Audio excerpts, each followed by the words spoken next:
Welcome.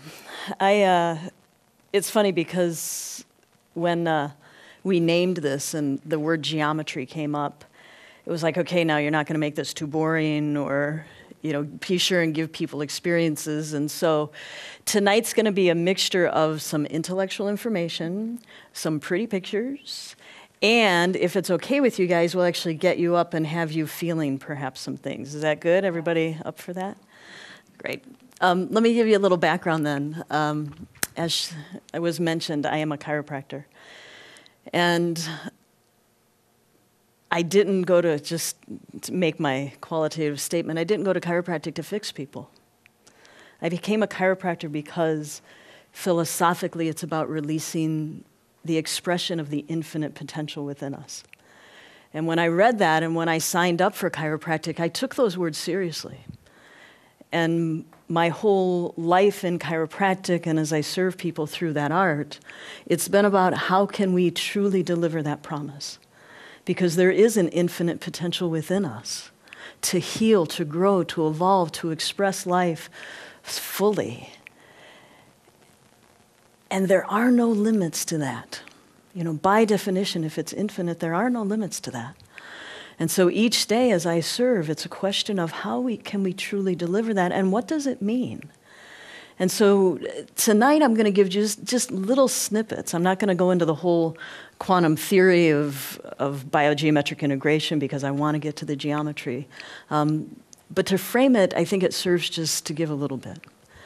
And so when we look at the world that we live in, essentially, everything is vibration and tone. And we know that. And the thing is that if it's vibration and tone, if I truly am made up of energy, then it would seem to me that I ought to be able to change everything about me in a moment. If I truly get and connect with the fact that I'm energy, then I could change my height like that, theoretically. I could walk through that wall, theoretically. I could instantly change my blood chemistry. I could change the expression of my physiology. Anything would be possible. And so the question is, if that's true, why can't I? I mean, I could take a run at that wall, but I'm having a feeling that I'd probably bounce back here as opposed to going straight through it, even though scientifically I know it's possible. And what I've come to realize is that the reasons why we can't has nothing to do with our physiology and how we're put together. Einstein said there's no limits of matter, only limits in our ability to see the possibility. And what that says then is that the limits that we experience with our bodies, my inability to walk through that wall, my inability to be taller or change my hair back to its original brown color, all of that is not a limit in how I'm put together or in what makes up me physically. It's a limit in my consciousness, my ability to truly believe and know it's possible. Well, that being the case, then how can we shift that? Because it strikes me that it's more than a mind phenomena. It has to go to our very, very core, because intellectually, I know the physics. I know the mechanism that happens for us to walk through that wall. But intellectually knowing it is entirely different than truly experiencing that and embodying it. One of the things that I often hear people say is that this body is simply a vessel that my true being walks around in. And you know what? I don't buy it. This body is part of the expression of my spirit, of my infinite consciousness. And to tell you straight up, I said at a seminar a little while ago, I've decided not to leave the planet until I can take this with me. I want to truly be able to simply, not necessarily die to go on to another plane of existence. Do you guys mind if we go out there tonight? Yeah. Okay, we can. Okay, so if you haven't realized that I'm just kind of weird, then here we go. Here's the thing.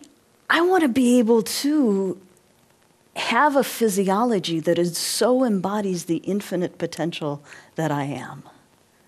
And I want to live in a body that so gets that energy is not something that flows through me, but is me. That when I choose to transition, I simply dissolve and go somewhere else. And then if I want to dip back in here, I just drop back in. Because, now remember, we live in a world where the potential is infinite. So we might as well set our goals pretty big. Again, the question is, how do we get there? When I was faced with really delivering that promise of chiropractic to release the interference to the infinite potential, I tell you what, it was pretty big and a little bit overwhelming, because most people coming to you, it's like, will you fix this? Will you fix this? My back hurts, my this, my that. And it's realizing that wherever we are right here, right now, is a perfect expression of the music that we are. If we change our vibration, we change our physiology. And I knew to the core of my being, it wasn't about trying to fix something physically. It was truly about getting to the cause and releasing that energy that was holding us there. The way that I view things right now, and it's just a real quick view of the theory behind what we do, is that everything is vibration and tone. That's what quantum theory tells us. Right? Our system is constantly processing that vibration and tone, whether it's from a physical, chemical, emotional, mental input. And what happens in our physiology is that as we have an experience, essentially our field goes into a heightened state of chaos to process that information. And when that heightened state of chaos, what it reads is, okay, is there anything new for me to experience here? Because what they say is that we live in a holographic universe. The infinite information that exists actually exists in every single atom. Every atom has within it the information that exists. A little microcosm of that is our bodies. In our cells, stored in the DNA, is all the information necessary to make you all over again. That's where cloning comes from. And so every cell of your body has the ability to produce every chemical, to be every type of tissue. And so that being the case, then you have to ask yourself, okay, if every cell has the information necessary to be all these other things, then what is it that determines the difference between a heart cell or a liver cell or a kidney cell? Well, it's not the information it possesses, it's that which it expresses. And so the information for the qualities and characteristics of a heart are activated in those cells, and so it expresses those qualities and characteristics. Different information for a liver, different information for kidney, so on and so forth. Well, then if we take that into the bigger world here, all of the atoms of this lovely podium and all the atoms of me have the infinite information that exists in the universe. So then what differentiates me from that podium is that, and I'm hoping that we can agree in this, more of that information's been activated in me than in the podium. And this is where I'd like for you to agree. And so I express a little more complex qualities and characteristics than that podium. Are we good with that? Yep. Okay, good. I mean, people have said, Sue, you're dumber than a rock, but hey, I beg to differ. So what happens then? We have these experiences. So the question then is, what activates that information? Well, guess what? It's the experiences we have in life. And so I have an experience. That experience carries information. That information is essentially expressed through vibration and tone. My field, the energy that is me, when I have that experience, essentially goes into a state where it's reading the vibration, the frequency and tone of that. And when it reads it, it says, okay, essentially there's three possibilities. Either it's expressing information, expressing a frequency that is already part of my musical matrix. It's something that I already know. It's something that I already express. And at that point, I have the experience. It says, yep, been there, done that. When I come out of the experience, I completely relax out of whatever it was. But no changes happened, really, because been there, done that. I already know it. The other possibility is that I have an experience, it's a brand new experience, meaning it has a frequency, it's expressing a frequency that is not part of my musical matrix. Then what happens is that as that frequency starts to play through my system, right, what it does is it activates the previously dormant piece of information that matches that frequency. Kind of like if you have two guitars sitting side by side, if you pluck the A string on one guitar, guess what happens to the A string on the other guitar? it also plays. It's the same kind of thing. When that new frequency comes in, it essentially plucks that little guitar string.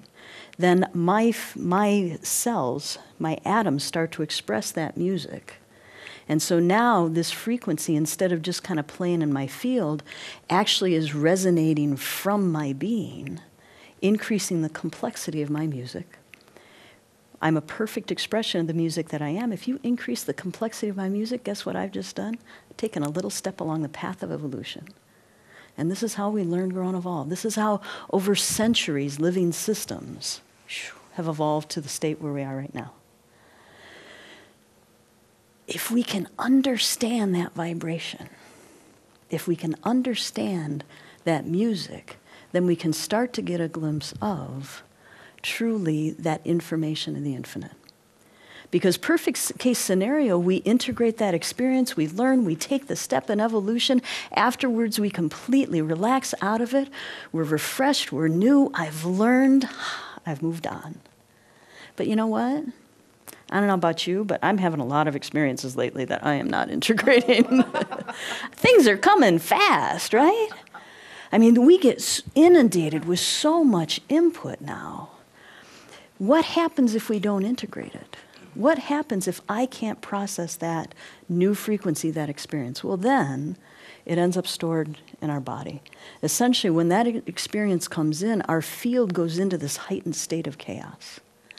Well, if we process it and integrate it, afterwards it goes back to a resting level of chaos, but at a greater level of complexity. Well, if we don't fully integrate it, then guess what? We end up in that heightened state of chaos. And that does several things. It alters how our emotions, it alters our thoughts, it alters how our physiology expresses, and ultimately it alters how our body structures itself and how it positions itself. All is an expression of that music. For me as a chiropractor, I'm thinking, okay, if I'm about releasing the interference to the infinite potential, then it seems like I ought to be more concerned about that energy stored in the system than whether this bone is moved this way or the pain is here, this or that. Does that make sense? You hanging with me so far? Mm-hmm. The thing is that how do you tap into that energy? Because I tell you what, it's everywhere. I mean, narrow it down for me. You know, if I'm going to access the system to release that, how do I know? Well, they say, if you would understand the invisible, look fully to the visible. For me, this whole trip into sacred geometry, the whole trip into understanding truly life, evolution on a bigger scale, came from simply trying to understand what was happening on the table for people. My trip into sacred geometry did not come initially through an educational process. It came through an experience on the table. Simply trying to understand how and why people distort the way they do, when it releases, why they were having the experience. While I was in chiropractic school, I didn't at the time, but now I look at it as really a gift. I had no money. And so I'm working like 3 jobs just to get through chiropractic school, one of which I did massage at night. And one of the things that caused me to look at and trained me to look at was simply the question of what's that connected to? So for me, when I was in school and this bone was out of place, it was, okay, yeah, but what's it connected to? And that question of what it's connected to led down this path of understanding the body in an entirely different way. When I talk about the geometry and biogeometric integration, it may have started out as what they call a secular approach, which is a very quantitative thing. It's like this rotates here, and it's this many degrees rotated, and so we'd like that to rotate back. A quantitative approach is handy. We can calculate how much we have to pay in taxes. We can calculate how much change we get back. We can calculate how many tablespoons for how many cups of this. The thing is that it'll only take us so far, though. What I began to realize as I noticed the geometry and the connections in the body is that there was something much more than just the angles that it shifted. But that was how it was connected. When you move from a secular approach into what they call a symbolic or a philosophical approach, you start to use geometry to see patterns and connections, to see how things work together. And in seeing the patterns and the connections and how things work together, what they say is that you can start to get a map of the divine.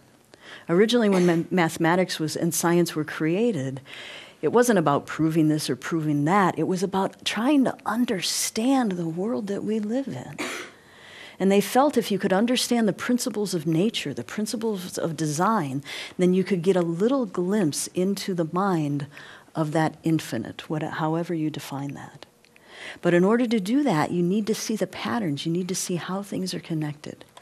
Seeing how they're connected gives you a map of understanding, a much deeper wisdom that's there. Part of what we're going to show you is that tonight. That wisdom of how we're designed, give you an experience of that. When you talk about sacred geometry, though, guess what? It not only gives you a map of the divine, it actually helps you along the path of actually experiencing and connecting on a deeper and deeper level to that divine. And truly, I feel that chiropractic is a sacred practice because it's about connecting you with your infinite potential. Because check this out, if that experience is stored in your system, right, that opportunity for you to learn, grow, and evolve is stored here. And I tell you what, it's creating some havoc. It disrupts your electromagnetic field, which is responsible for so much stuff. Do you know that your mind does not exist in your brain, but in a field around you? Do you know that whenever there's a change in your environment, your field not only reads what that information is, adapts and changes your physiology, but also processes the information and learns from it before your nerve system, before any of your senses have even recognized that anything happened? You can take a perfectly beating heart, put it in an incoherent field, and cause it to go into a dysrhythmia. You take that dysrhythmic heart, put it in a synchronistic, coherent field, goes into a perfect rhythm. Well, that experience that you have that's stored and not expressed wreaks havoc. It creates incoherence in your field. It also disrupts your neurochemistry, which is responsible for your emotions, your memories, your behaviors, and also distorts the geometry of your body, causing there to be tension on the organs, on the cells, on the nerve system, so that it's simply hard for the body to function optimally. Well, when all that's distorted, guess what? It's easy to happen. Get distracted by how bad it feels. And then it's just like, will you just fix this? Will you just stop this from happening? Because it's really uncomfortable.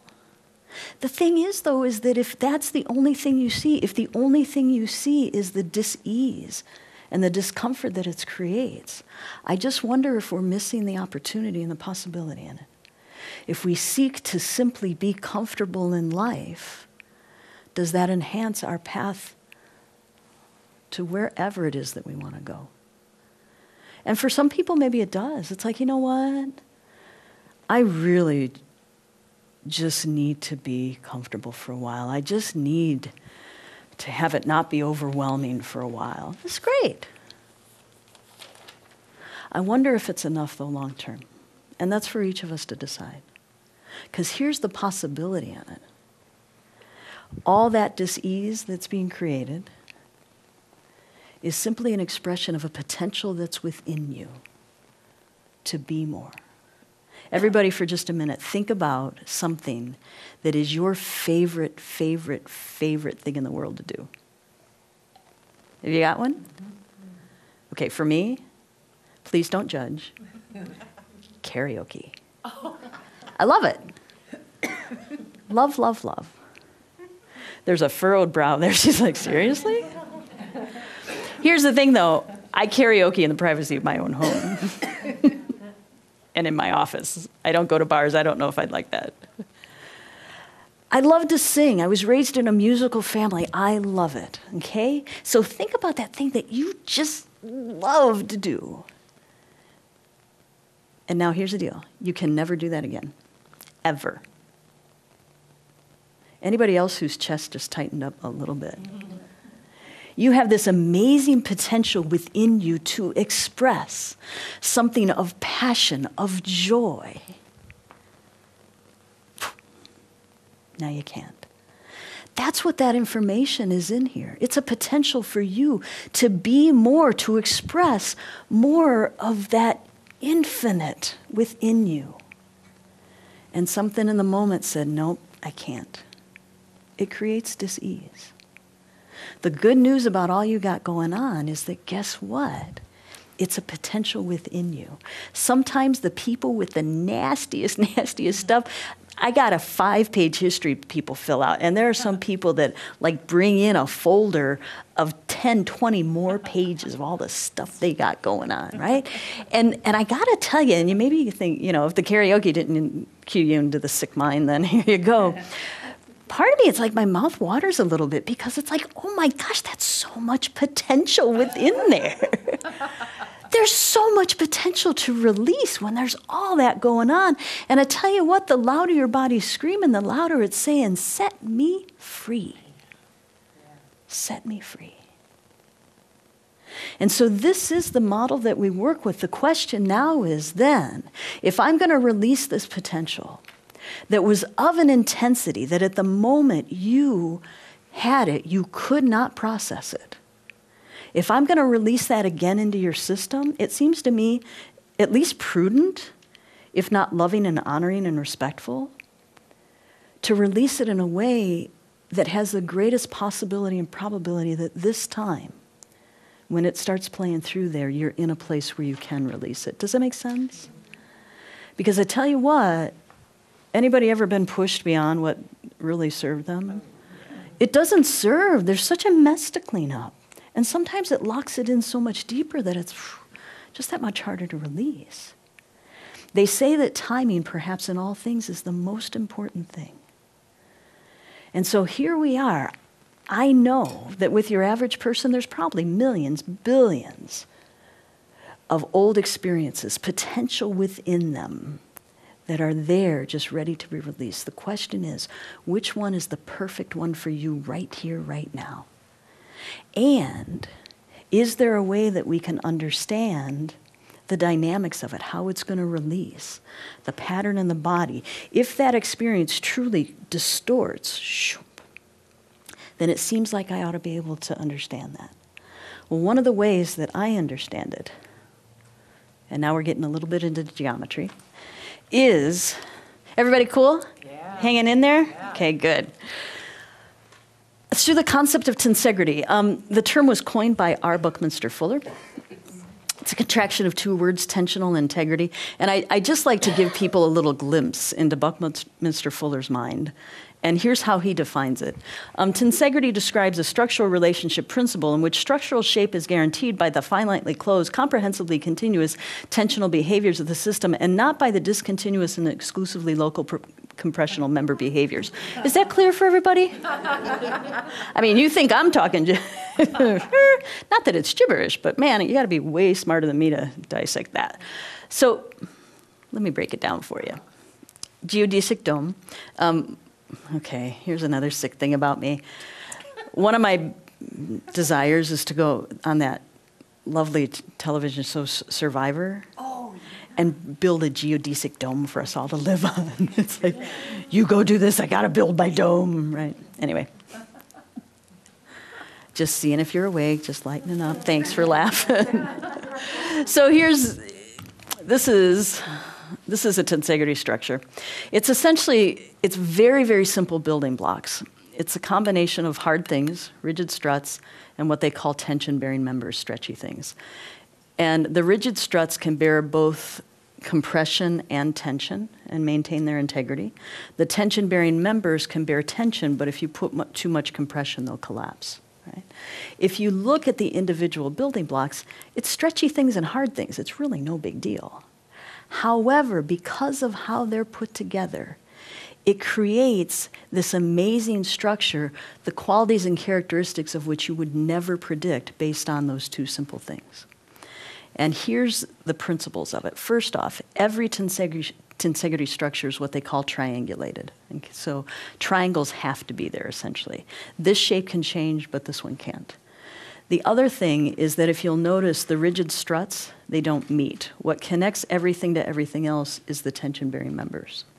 Now, in its resting state, it's what they call pre-stress, so it's under tension, right? And so these are under tension even when it's just in a neutral state. And because of that, it actually supports itself. It's independent of gravity and supports itself. Cool? So it doesn't all collapse.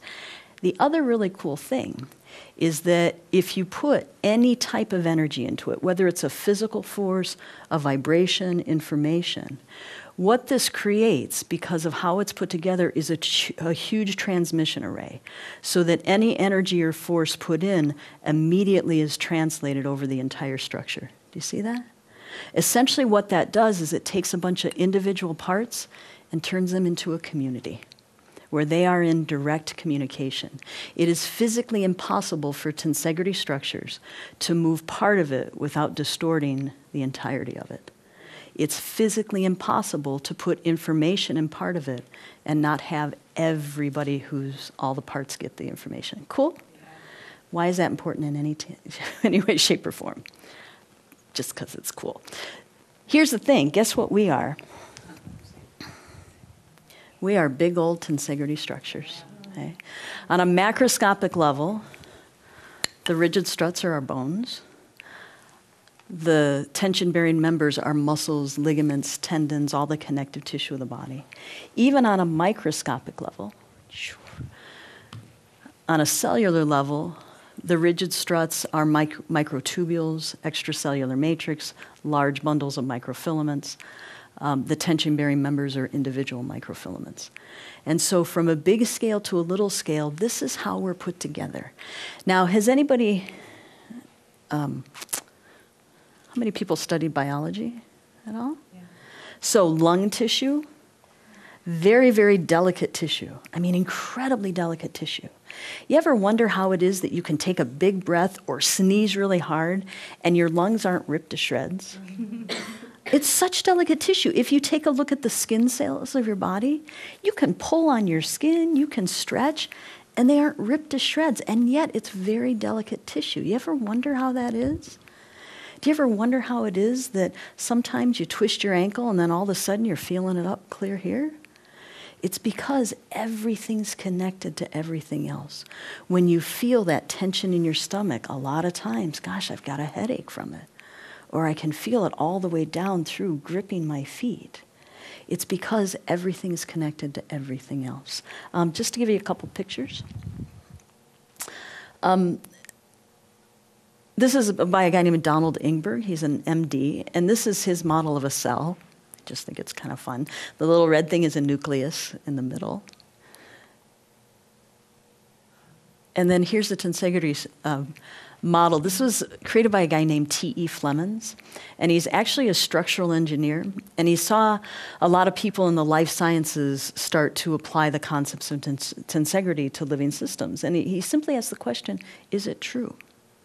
And guess what? He discovered that it is. Notice all the triangles and all the repeated patterns. So essentially, here's what happens. You have an experience. It has a particular frequency and tone, carries information, right? Your being, your field experiences that. If you integrate it, great. You moved on, take that evolutionary step. Good for you. If you don't, then what happens first is that your field goes into chaos, right? Then what happens is that as your field goes into chaos, the structure of your body, the chemistry of your body also starts to express that dissonance. Okay? It'll actually change the function of your chemistry. And also what'll happen is that as a perfect expression of that musical dissonance now, your geometry will start to distort. Right? As it starts to distort, it's stored in a few places. It'll be stored in the tension-bearing members, can also store into the bony structures. But notice, and as it starts in, what'll happen is that your geometry will take on a whole different shape, now as a perfect expression of that energy stored in the system. Does that make sense? Interestingly, let me back up for a second. Think for a second. As brilliant, as logical, as ordered as the body has to be to do all the things it does every moment of every day for you to function. Tens of thousands of chemical reactions in your body every second.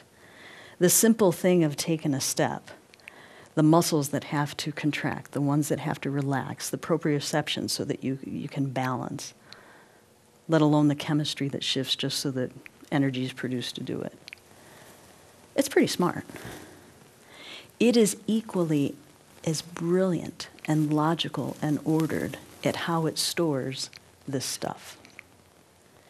It beautifully takes that experience that was so big that you couldn't process it in that moment, and first off, distributes it throughout the entire system so that no one area gets overwhelmed.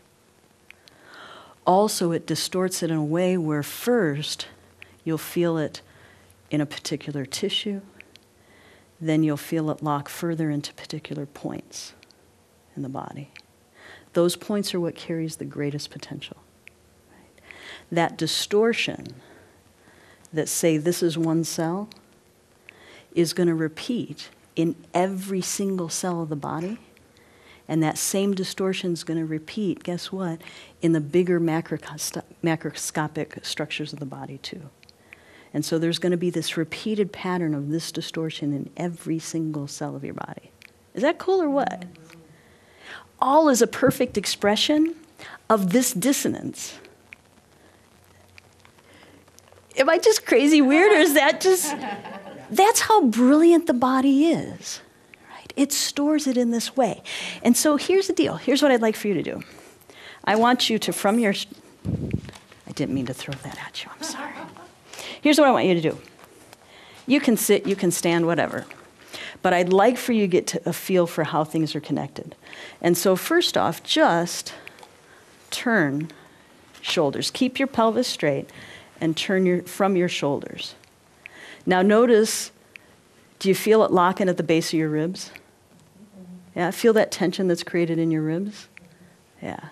Well, guess what? Geometrically, your shoulders are related to your ribs. Right? Now, if you twist your pelvis, but try to look straight ahead, notice if you twist your pelvis, what happens first, you'll feel it at the base of your ribs, right? That wanting to pull separate, or pull you forward. And then notice if you pull your shoulders, again that way, your head's going to come this way. And so shoulders, base of the rib cage, top of your pelvis, all geometrically related. And if you really turn your shoulders this way and then look straight ahead, you feel it at the base of your skull, also geometrically related. The body is beautifully designed. As we distort and we take an experience in, it's going to distort and then it's going to repeat that distortion all the way through. Cool? All because of this. Every single cell of your body is playing in the pity party of, oh my gosh, I'm in crisis. Every single cell of your body. And so the question is, how do we map that out? If it's in every single cell of the body, then theoretically, every single cell of the body is game to release that energy stored in the system, because it makes sense to me. If I release this energy and I want to do it in a way that increases the possibility and probability that this time your system will integrate it. It makes sense to do it in the right time. Yeah. It makes sense to do it in the priority that your body wants. And it makes sense to go where the potential is the greatest. Don't you think? Because if the potential is the greatest over here, and I go over there, say that I would like Lydia to go get me a glass of water. And so I come over here and I say, hey, Lydia, will you get me a glass of water? And Donna goes, I think she knows my name. And she's so obsessed right now with the fact that I called her Lydia, that guess who's not getting a glass of water? She could say, who's Lydia? And again. And she could be going, Now, does Sue want a glass of water regardless of whether Lydia gets it, or is it really important to her that Lydia actually gets it for her? Either way, I'm not getting any water. Or if I get some, I'm probably going to get it way late, and then it'll be stagnant, and who wants to drink that? Or she passes it down the line. Oh, that's Lydia over there. So she passes it down the line and passes it down the line, and by the time Vicky gets the message to Lydia, Vicky says something like, Lydia, Sue has water in her basement. And so she'd like for you to get that water out of there. It gets over there, but it's totally distorted.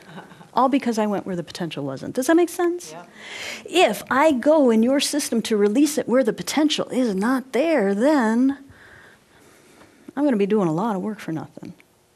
And you're not going to be able to take that evolutionary step. And so for me, in this path of understanding how the body communicates, one of the first things I had to know is that first off, it's everywhere. But also the next thing I needed to understand is that, wow, when that energy goes in, as I bend my body, I can feel tension build up in certain places. As I distort, I can feel that tension, that energy lock in particular places. What would happen if I could understand that? Because if I can understand that, then I get a picture of the energy that's underlying it. And here's how. Are you guys doing okay? You hanging in there okay? Okay, nobody's nodded off yet, so that's good. Real quickly, we're just going to go into fractals, because this will be important later. An artistic definition of it, and we're not going to go heavy-heady into them, so don't worry. It's a harmony in which everything is understood to affect everything else. In mathematical fractals and also natural fractals, holism appears as self-similarity, evidence of a holistic feedback process. Essentially, fractal geometry is the geometry and the math of above, down, inside, out. It's the math of holism, of everything existing in the infinite existing in the smallest thing. There are a few qualities and characteristics of fractal structures. One is that you get repeated patterns on different scales. That's the self-similarity. And so in a fractal world, scale doesn't matter. What you see macroscopically is just a bigger picture of what you see microscopically. In the body, in the Tensegrities structures, there's big triangles and little triangles all the way through. There's hard things and stretchy things, just repeated patterns of it all the way through again and again and again. Right? In a fractal world, what those repeated patterns create is what they call an iterative process, which is essentially a magnification process.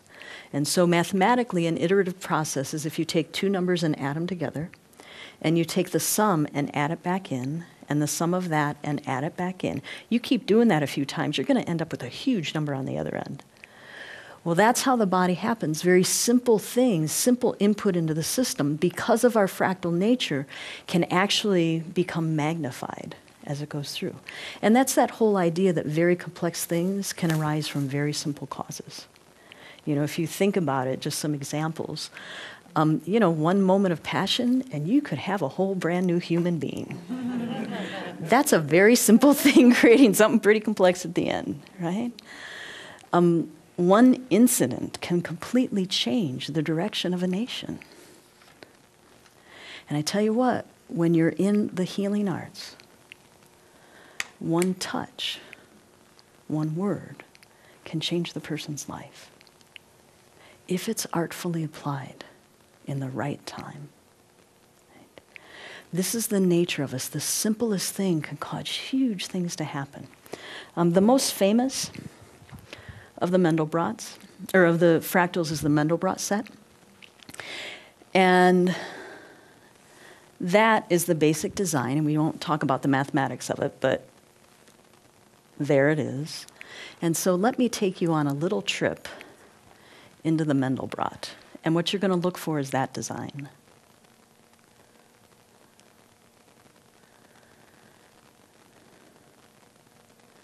And you'll see that design just repeats again and again and again. Scale doesn't matter.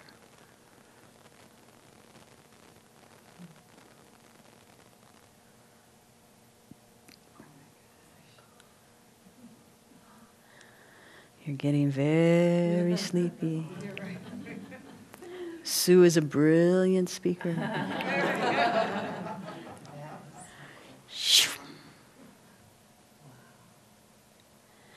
So essentially, that's taking you into the nature of how we're designed. We're repeated patterns on different scales. What quantum physics tells us is that if you take matter and you break it down and break it down and break it down and break it down and break it down, ultimately you get to a place where it's all vibration, it's all energy.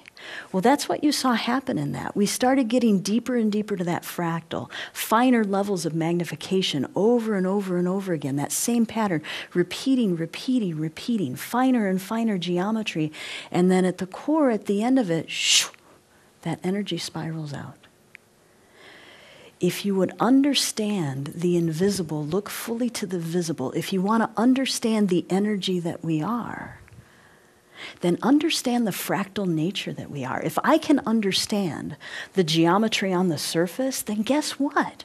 That just gives me a bigger picture of that finer and finer and finer geometry all the way through. Because I tell you, straight up, especially when I started in practice, you know, I was wet behind the ears. I was green. I could ask the question, what's this one thing connected to? And that's about all I could handle. But I wanted to get to a place where I truly experience the body holographically. And if you're going to do that, if I experience the body holographically, then guess what, if I may?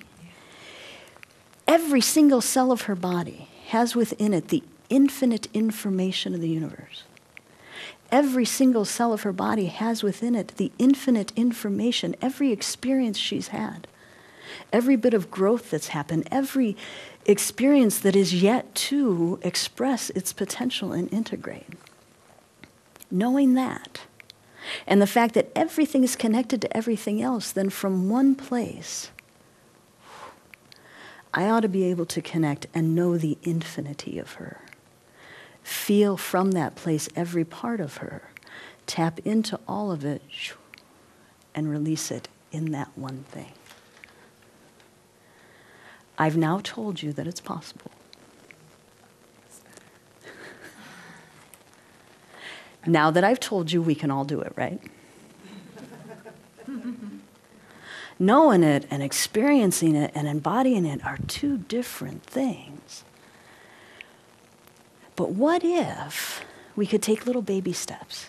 If I can understand the geometry out here and how this connects to this and then connects to this, then maybe that takes me closer to how it connects to this, finer levels, all the way down that fractal, continuing, how it all connects until we get right to that gap between where energy and matter are in flux. Because it's in the gap in between that potentiality is. You access there, and all is possible.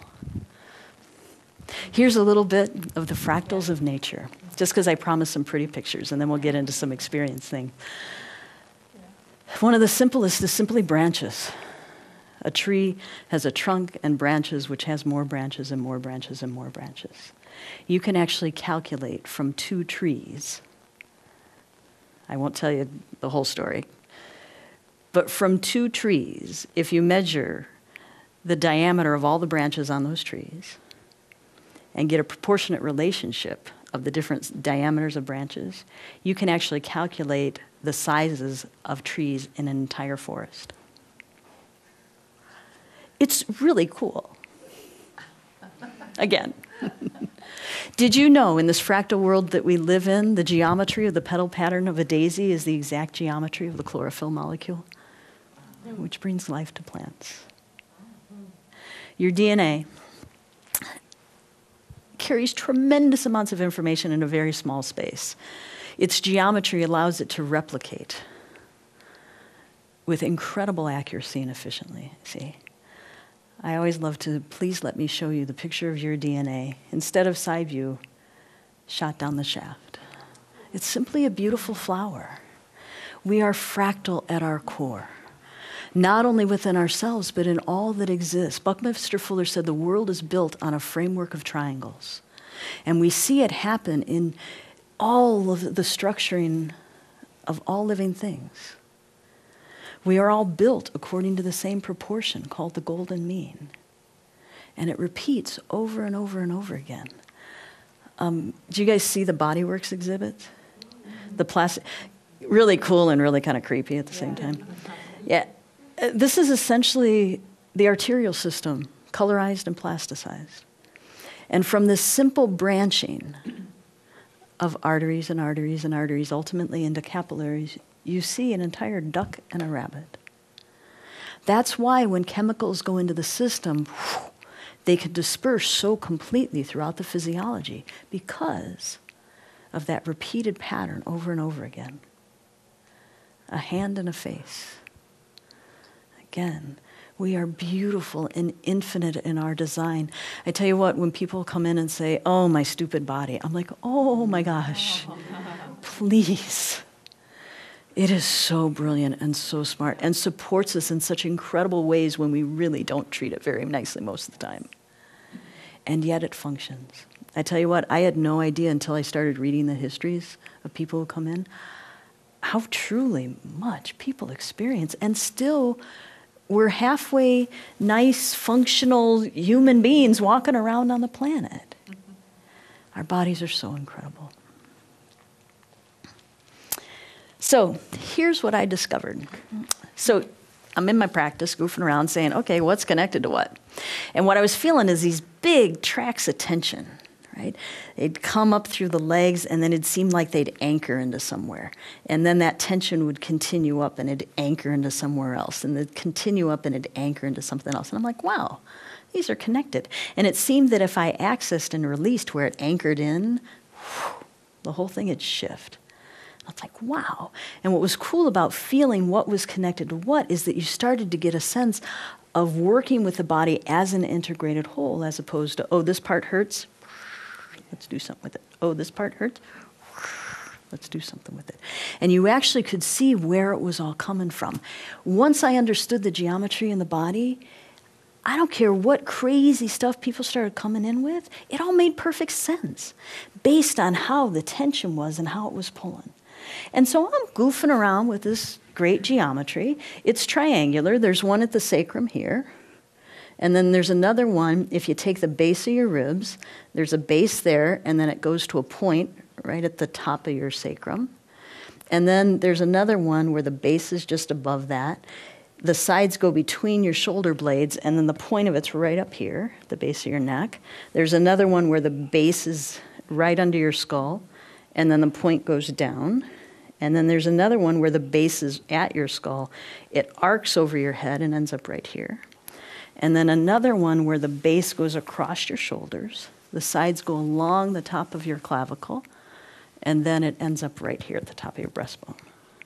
And what I realized is that if that track of tension came up and it anchored into the base of that triangle, then guess where else it was going to anchor into? The bases of all the other triangles. Totally cool. If it anchored into the point, guess what? It was going to anchor into all the other points. There was this beautiful way to understand the complexities of the body. Because I tell you what, if we took somebody, put them up here, laid them on a table, and had a few people who are in the business palpate them, I bet you we could all find different things to do. It's never a question of, is there something to do? It's, of all the millions of things you got going on, which one do you want to do first? And so it made sense to me, if the body was showing a whole pattern, then it was saying, oh, this is the one I want to do. Beautiful, wonderful, I'm clicking along in my practice, having a good time, right? I go, anyway, I won't tell you this. Do you want the story? Yeah. So here's what's happening. I'm going out to California to teach a seminar. What I noticed in the practice, because in addition to the geometry, there's these energy dynamics that happen. And I'm reading this book on spirals because I'm noticing that the energy's starting to move on the spirals, the people I'm working with, right? And in this book on spirals, there's a picture with a spiral superimposed over what's called the Tree of Life from the Kabbalah. And I'm looking at it. So there's the geometry of the body. I'm looking at it, and I'm like, that's the same geometry. Isn't that cool? The flight attendant wasn't really impressed, but I thought it was kind of cool. So I get to the seminar, I teach the whole seminar. At the very end, I say, by the way, there's a geometry of the body, because I wasn't covering the geometry, I was just doing a palpation thing. I said, there's a geometry of the body, and interestingly enough, that geometry is the same as the tree of life. Hey, have a great weekend. Thanks for coming. And I dismissed them. Well, this woman after the seminar, this woman comes up to me and she says, Sue, do you know what that means? And I said, do I know what means? She said, the whole tree of life. Do you know what that means? And I said, no, not really. Again, I discovered geometry, sacred geometry. I was just goofing around trying to find an effective way to adjust people, right? I said, no, not really. And she said, look into it. And I said, okay. And then she grabbed me, freaked me out. She grabbed me by the shoulders and she said, Sue, look into it. And I said, you're freaking me out, but okay. So I go to my source of all things, Donna, and said, hey, do you know anything about the tree of life? She brings me like volumes of books. And I said, can you give me the Cliff Notes or something? So here's what I've understood. And there's a quote here. Here's what I understand, is that the tree of life, and please let me preface this by saying I am not a Kabbalistic scholar. I've done a little reading. The study of the Kabbalah is a lifelong study. But what I understand, the tree of life is from the Kabbalah, which is the ancient book of Jewish mysticism. And what it said is that when spirit descended to become man, it happened in a lightning bolt. And that lightning bolt was the path that spirit traveled. And essentially what it created was this relationship. Each of those circles is called a sephirot, and it's considered to be one of the divine faces or the divine aspects of God. And the 22 connecting paths, in that you have the entire Hebrew alphabet. But it's considered to be the model upon which everything, including man as microcosm, is modeled. And so I'm reading this and I'm like, okay, this is kind of freaking me out just a little bit. I was just goofing around, found this geometry. It was very handy. It was like clockwork. I could predict.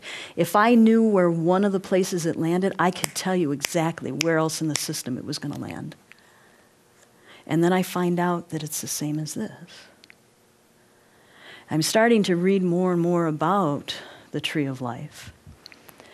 And what they say is that just as spirit traveled this path to become man, man will reascend and travel that path to reconnect with spirit.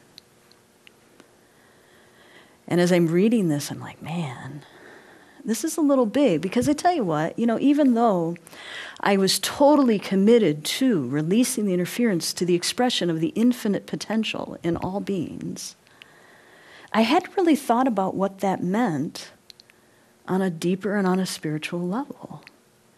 And I tell you what, if expressing more of that infinite potential isn't traveling along that path to reconnect with the infinite, I don't know what is. And right away, it shifted from this intellectual thing down into that heart, and I was like, whoa. And there was part of me that's like, how can I say this or even think it? I'm a chiropractor. Huh. And then I remembered a quote by D.D. Palmer. He said, who discovered chiropractic, he said, the sole purpose of chiropractic is to reunite man the physical with man the spiritual. When I first read those words, I'm like, oh, those are lovely. And now when I remembered them in this context, I'm like, wow, what if? What if? What was fascinating as we started to work with people is that the geometry actually started to express in other planes of the body. Let me tell you a little bit, and again, I'm not a Kabbalistic scholar, but this is a tree of life. You'll notice there are 3 vertical pillars. And those are, the one down the center is our equilibrium, and then the passive is on the right, the active on the left. And it's thought that that movement between essentially us navigating the different aspects of God is how we move through life. And it's essentially balancing and navigating that and coming to peace with that flow that allows us to move up through that path. Just to give you The Sephiroth. And for anybody who's studied or speak the language, I'll apologize in advance for my very Midwestern pronunciation of these words. But Keter is at the top. Geometrically in the body, it's right up here. And essentially, it's considered the crown. It's all that was, all that is, and all that will be. And what's interesting in that finding that geometry, and keep in mind, I was just goofing around, and this is where the geometry was, right? Every picture I've ever seen that connects us to that infinite, guess where it happens? Right off that crown. The next ones, and these are in balance, Hakman, and then Bana on the other side. Essentially, geometrically, those sit right here. Right? And so Hakman is wisdom or that inner intellect. So those things we just kind of know. Balanced on the other side of that is Bana, which is a reflective intellect. And those are the things that we reflect on and kind of learn. Right? And with most people, that balance between that right brain, left brain, that intellectual knowledge and that intuitive knowledge is sometimes a bit of a battle. And what we notice in people, and what's interesting, it's reflected in the patterning, is that you'll see those kind of distortions, where those people that are locked very much in that intellectual, you'll see that heavier patterning there, the people who are kind of locked in that intuitive. And you say, why did you do that? I don't know, it just felt right. Yeah, but why? It just felt right. And then other people who won't take a step unless it's calculated out. You see that in the patterning. And what's incredible in the body is that, man, that so sits right in that right brain, left brain hemisphere. The next one, Da'at. Da'at, this is usually where it's represented, but it's not considered to be a stationary place on the tree. And how I've heard it described is it's the finger of God. It's that thing that just one instant happens and completely changes the course of your life. One of mine was when my sister handed me a pamphlet on chiropractic school. I was going to be an oceanographer. I had no intention of being a chiropractor, right? My sister gave me that pamphlet. I read it, and in a moment, the direction of my life was changed. It's that choice to take a different way to work, and you avoid a huge accident. It's that choice on a spur of the moment to go get coffee, and you see your best friend from school that you haven't seen forever. And that starts a whole nother reminiscence in your life. Right? Next one, these two sit right on the shoulders, and this is where we weigh it out. Hesed, it's extreme generosity. It's that I will give you absolutely everything. Luckily balanced is Gevura on the other side, which is just a little bit of discernment. I want to give my children everything. However, the realization that maybe that's not going to serve. And that sits so heavy on our shoulders. And again, you can see it reflected.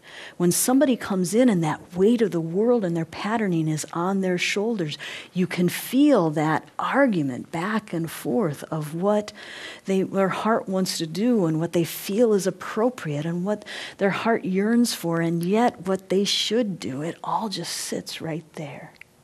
You can see it weighing. And it's reflected in the patterning. Teferet, it's our heart of hearts. Geometrically, it sits right here on the body. And again, when that locks up, you can feel it in the patterning. You can feel how that grips not only their physical heart, but also their lungs, where we just love to hold our grief, our guilt, which further closes us down.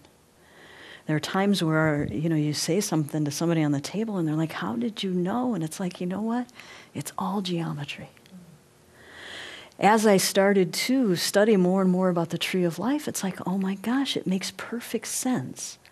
What I'm seeing clinically, what I hear in their words and in what they're feeling, it makes perfect sense. And awareness of this as you go through life, you feel that tension build up in your shoulders and it's like, okay, what am I arguing with in myself? You see that tension build up in your chest and it's like, oh, even if it's challenging, perhaps to love more, to trust more, So take a breath more, because it all has, everything physically has an emotional mental hit to it. Netza and Hod sit right here. Netza is instinct, it's impulse, it's that animal, it's that somebody startles you and by gosh, you just want to hit them.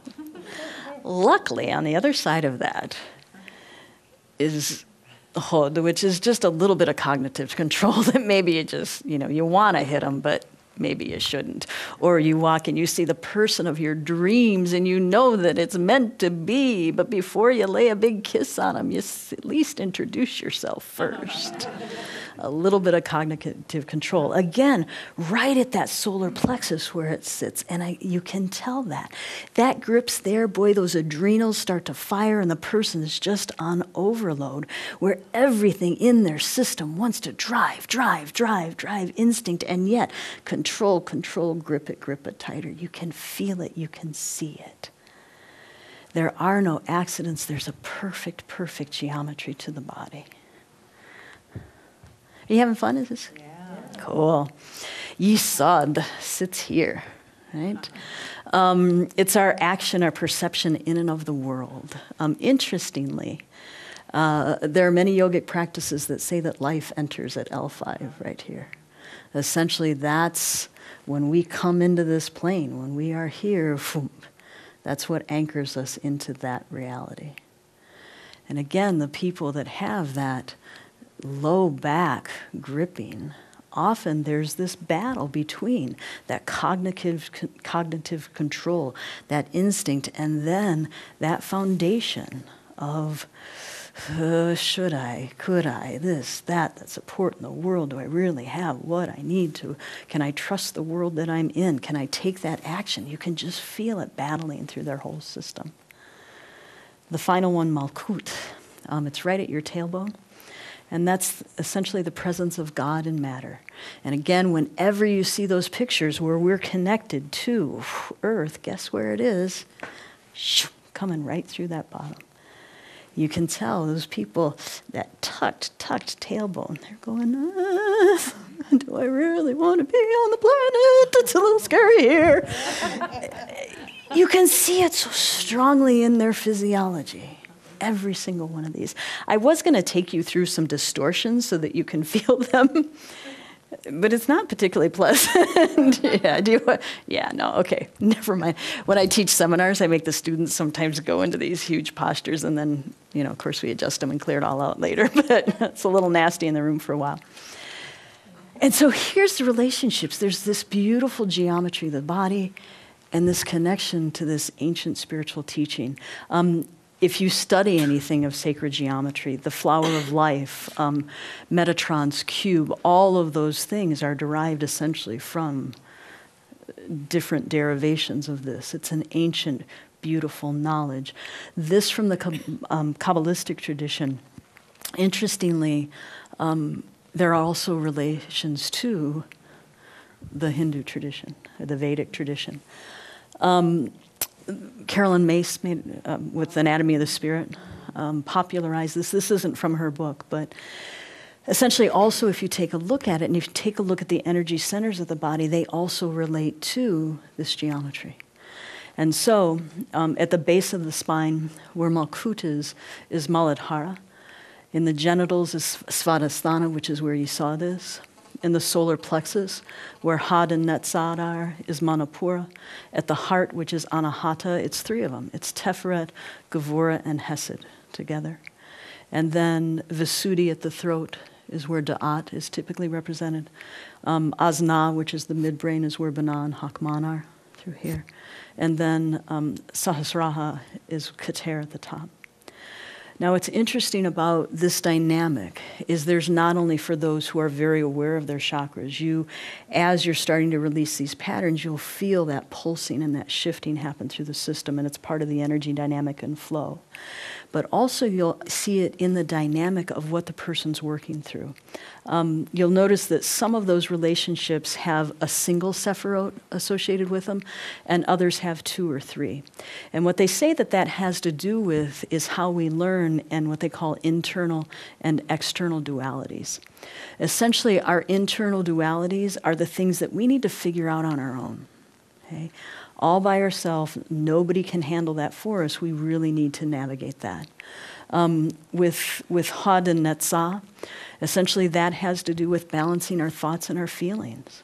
You know, it's like, okay, this is what I really, really feel like I want to do, and yet this is what I feel like I should do or think I should do. And again, that's that constant battle that just hits our sense of self so very strongly. And again, you can see that in the patterning when that whole base of that geometry is squeezed and constricted. You can see in people's patterning and their experience how that keeps them from moving forward, how it chokes out their sense of self. And that whole thing of figuring out, it's hard to balance your thoughts and your feelings when your sense of self is completely on shutdown and locked up. And as that opens up, how they step fully into it.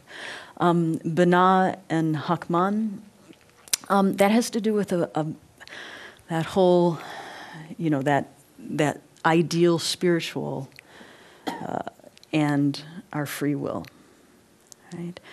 On that bigger consciousness plane, here's what I know is the most loving, conscious, expanded choice to make, and yet I just don't want to.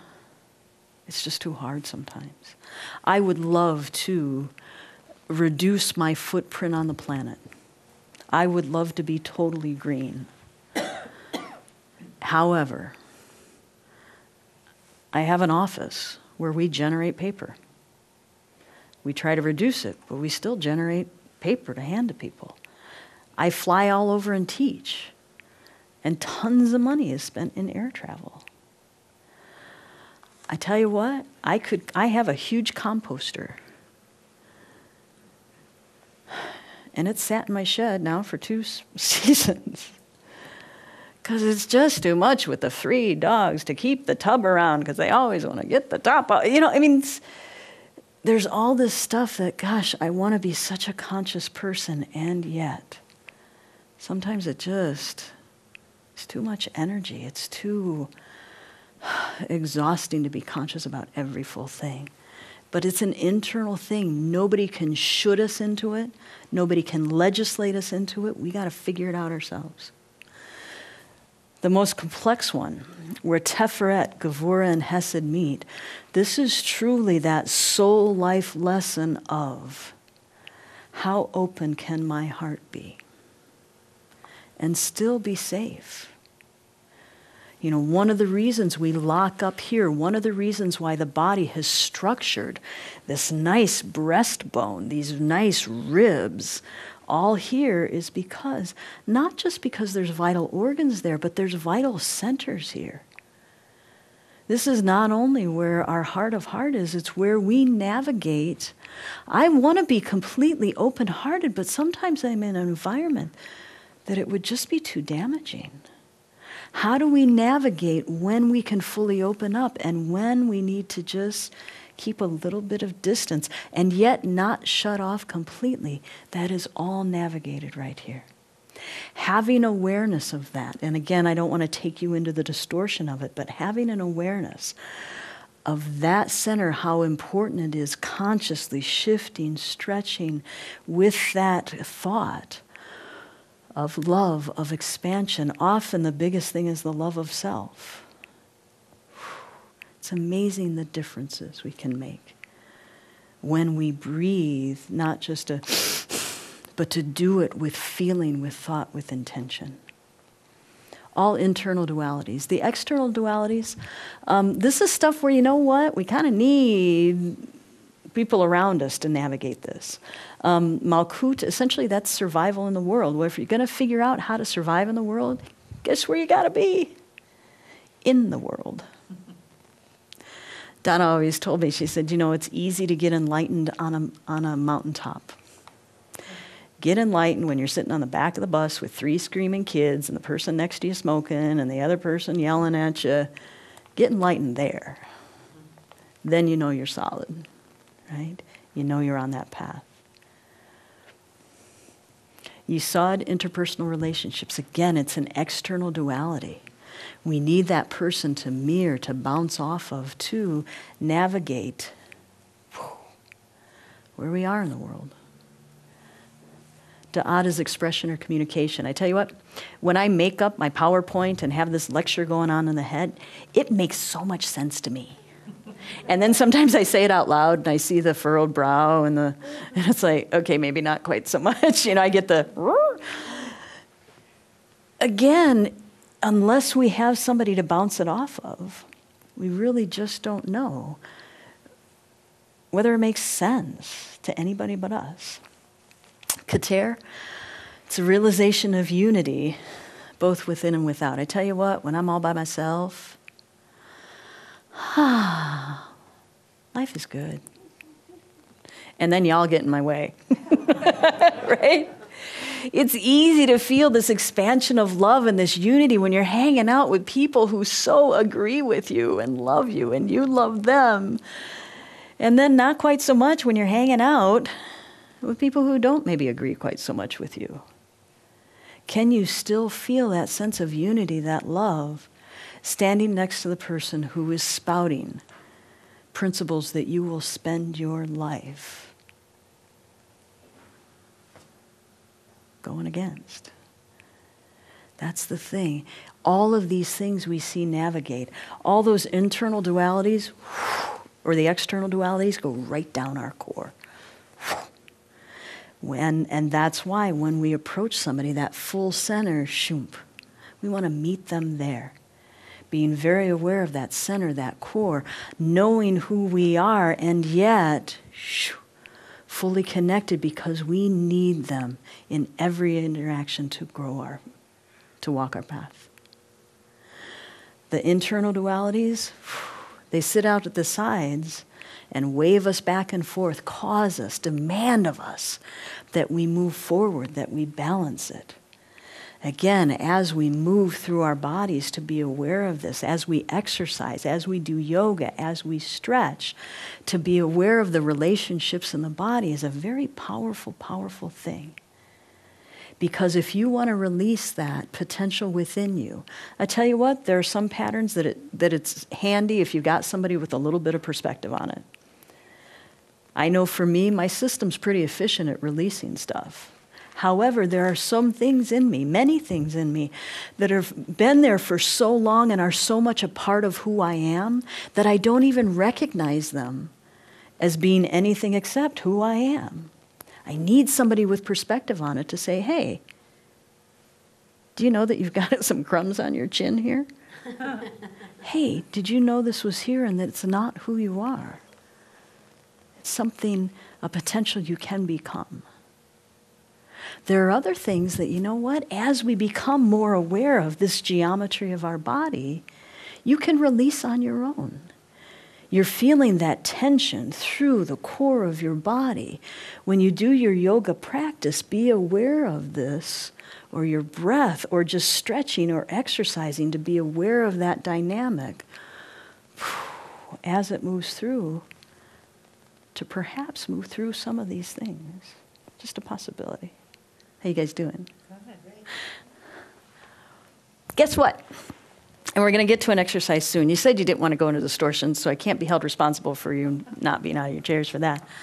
So here's what was happening clinically. The back of the system was opening up so much that it could not release any further until, guess what?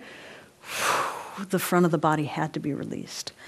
I found these tracks of tension, places where it anchored in. Geometric relationships, there was a big part of me that was hoping that it wasn't the same geometry as was in the back. But guess what? It was. The same series of triangles pointing up, pointing down through the front of the body. Then what happened in the dynamic of the system is the back would open up, the front was open up, this dance back and forth. And then there came a point where it could open up no further until you started to look at the relationship between the two. Everybody take a deep breath in and just hold it. Not expand it. Hold it. Feel that internal tension it creates. Okay, you can breathe now. I was going to push it for a little while just to see if you'd actually wait for me to tell you could breathe, but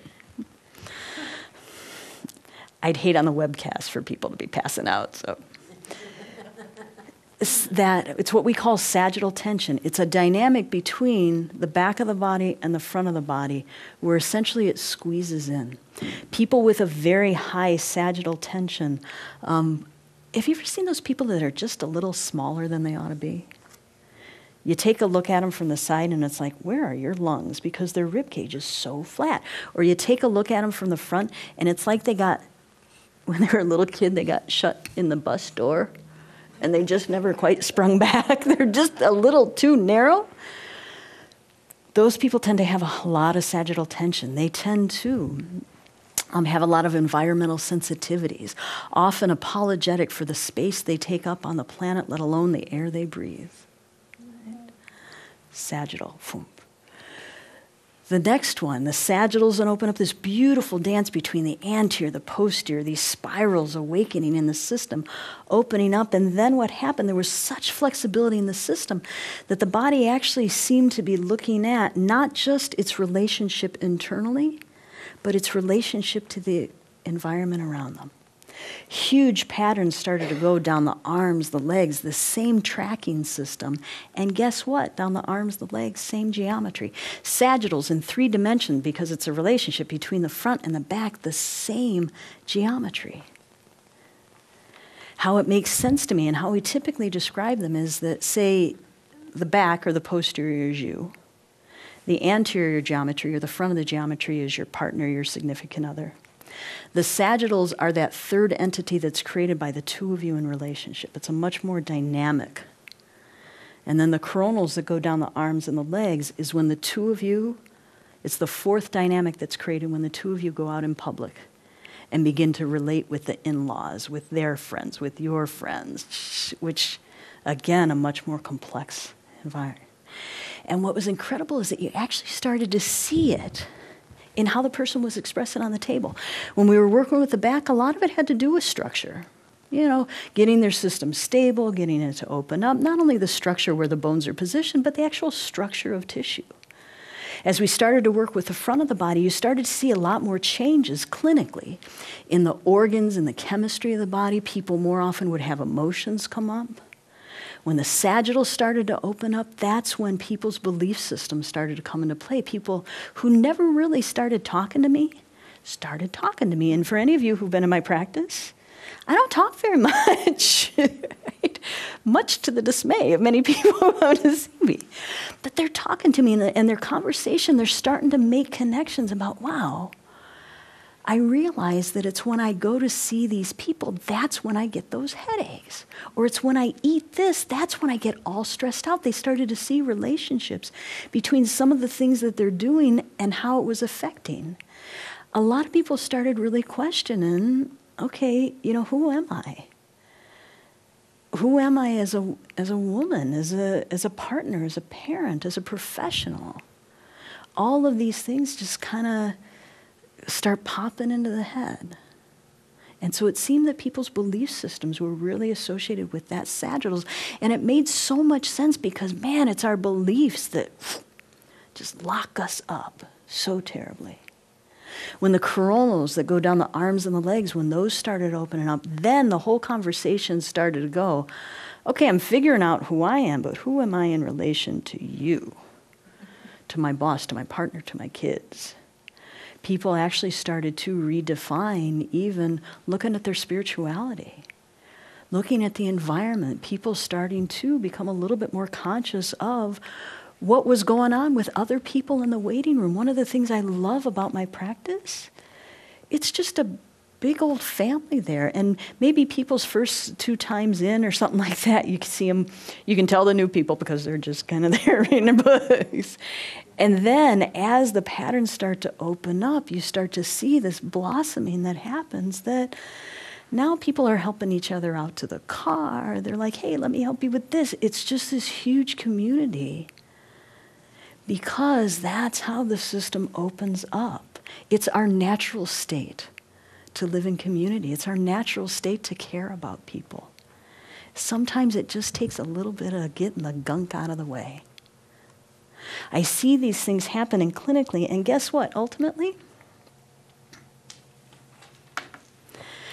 there's 4 trees that conjoin to create what's called Jacob's Ladder, which is the entire path that we will travel all the way to connect with the infinite.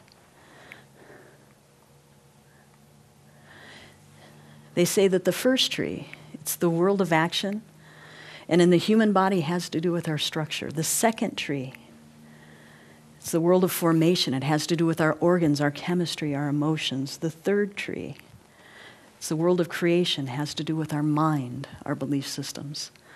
And the fourth tree, the world of emanations, essentially our relationships. What was freaky to me is that, you know what? Again, clinically, this is what we were finding. And then I read it. There are no accidents in this world. You know, I'm somebody who's more of, you know, I'm the science geek. I love math. My degree's from an engineering college. My trip into spirituality happened through trying to understand the body. Seeing the connection, seeing the usefulness in releasing, noticing things clinically. And guess what? We are sacred geometry. We are a perfect expression of this infinite intelligence in every single possible way. These are the 4 primary planes. Guess what? The body's fractal. There's geometry within geometry within geometry, patterns that repeat again and again and again. Yeah, we're going to skip over this and get to the good part. Guess what? This is just to say, well, not that this isn't good, but it's 8:35, right? I know, time travels fast for me, when I'm talking. I don't know about for you. What was the first tree that you said? The first tree of the 4? It's action. And so there was the discovery that actually the geometry is not triangular, it's tetrahedral. Okay? And so the posterior triangles extend into the front of the body, the anterior triangles extend into the back of the body. Did you know that when your cells divide, it goes from a single cell to 2 cells, the polars, and then it goes to a tetrahedron. And when they split again, it goes to a star tetrahedron. It's kind of cool. And just here's some pictures. This is the geometry that actually is your body. And so the blue is the front of the body, the red is the back. And so the back extends into the front. And this is what brings our depth.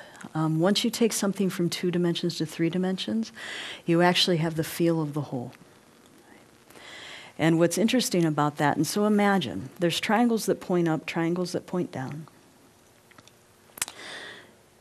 The triangle in the back extends to a point in the front. The triangle in the front extends to a point in the back. So geometrically, when you look down the core of the body, this is what you see. The Star of David, but even more than that, the Sri Yantra. Okay?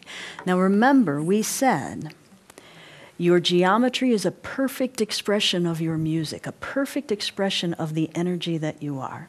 Now the Sri Yantra is a mandala, which is a visual mantra.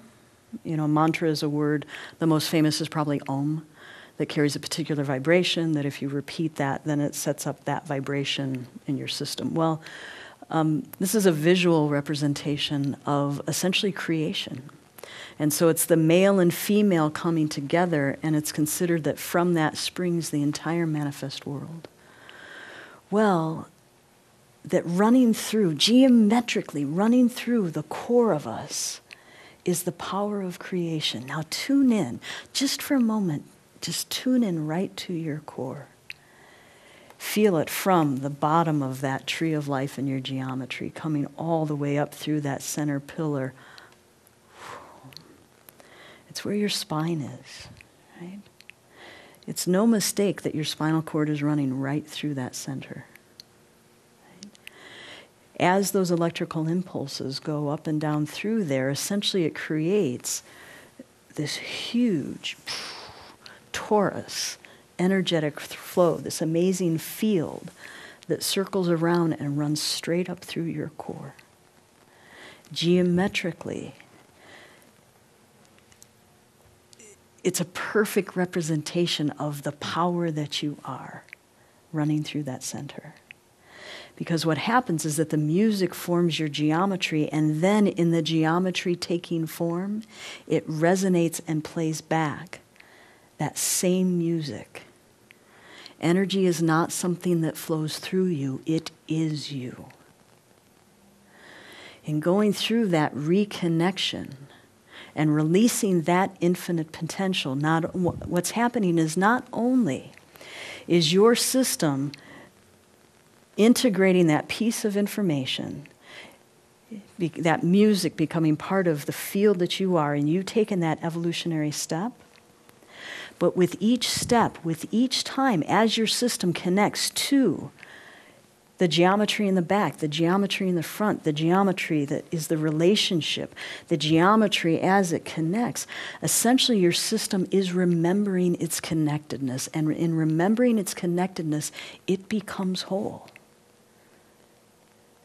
If I'm going to walk through that wall, then you know what needs to happen? My entire being needs to get that I am energy. My entire being, my consciousness needs to know that that's connected to that, and part of that, and part of that, and that repeats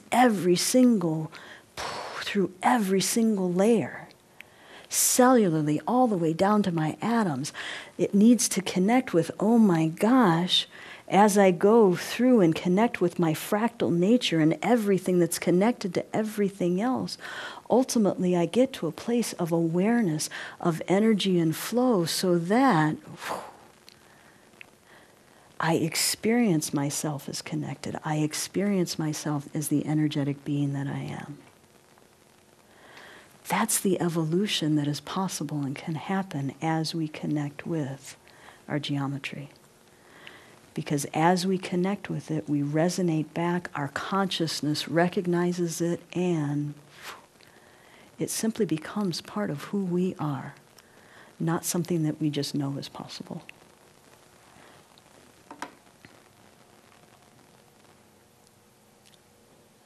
Fractals. So here's the cool thing that's happened now. So, goofing around with the geometry, coronals are swinging, spirals are waking up, energy's flowing through, we see the dimensionality, see the Sri through the cord, cool things are happening in the office. Yay. Just kind of goof around still. One of the things that we notice happen, and this is in no particular order. Anybody ever have an experience where it's like all of a sudden you have an epiphany of something, and you have no idea how you're going to get there, but you know it's possible? Yeah? This is how it is clinically sometimes. It's like there's days in the office where all of a sudden just stuff happening, and it's like this crack in the cosmic egg occurs. All this weird, freaky stuff starts happening, and you go, wow, now I know this is possible. Now, how do we get there? It's like, here's a glimpse of what's possible. Because here's the deal. Truly, if I get that everything's holographic from that one place, I can connect to all with her. Not only is she holographic, guess what? We all are. And we're all connected. There's a concept in chiropractic called the hole-in-one. It's where from adjusting in one place, you release all the subluxations in the system. Well, the hole-in-one, for me, is where from one place, on one person, we connect with the infinite potential and information that exists in the universe, connect with every living being in the universe, and from that one place, with one touch, all of a sudden, every living being is expressing the infinite information of the universe. We have the creation of a bunch of perfect primordial beings and heaven on earth. Should we just do it now? Right, so here's what's necessary. First off, I gotta have the skill.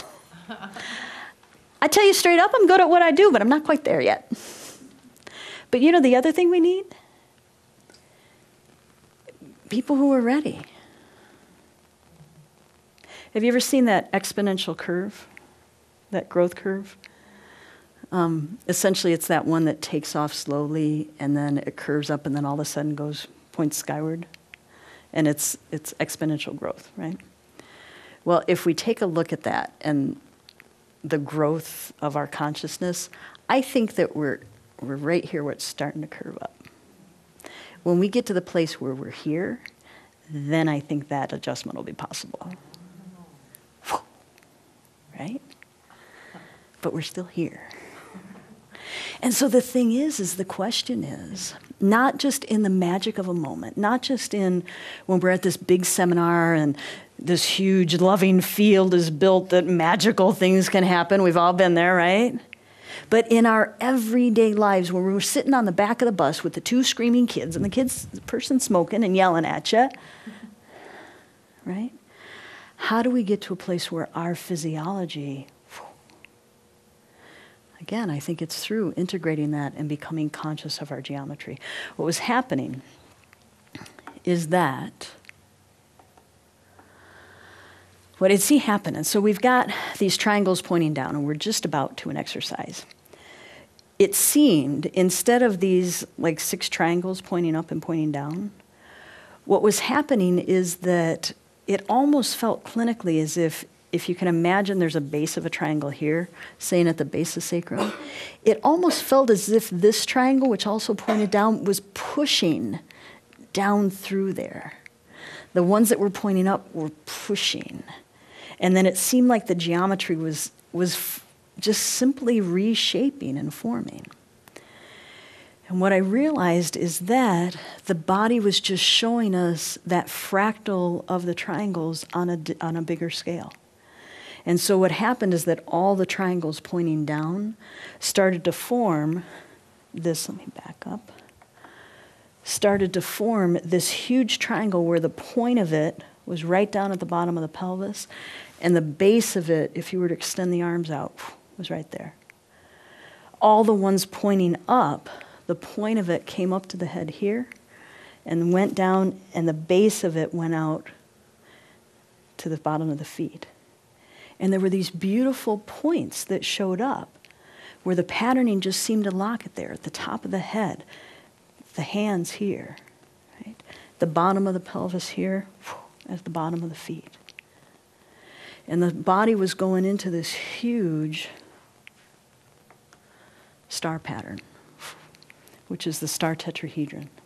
The Star Tetrahedron has some interesting significance geometrically, also called the Merkaba.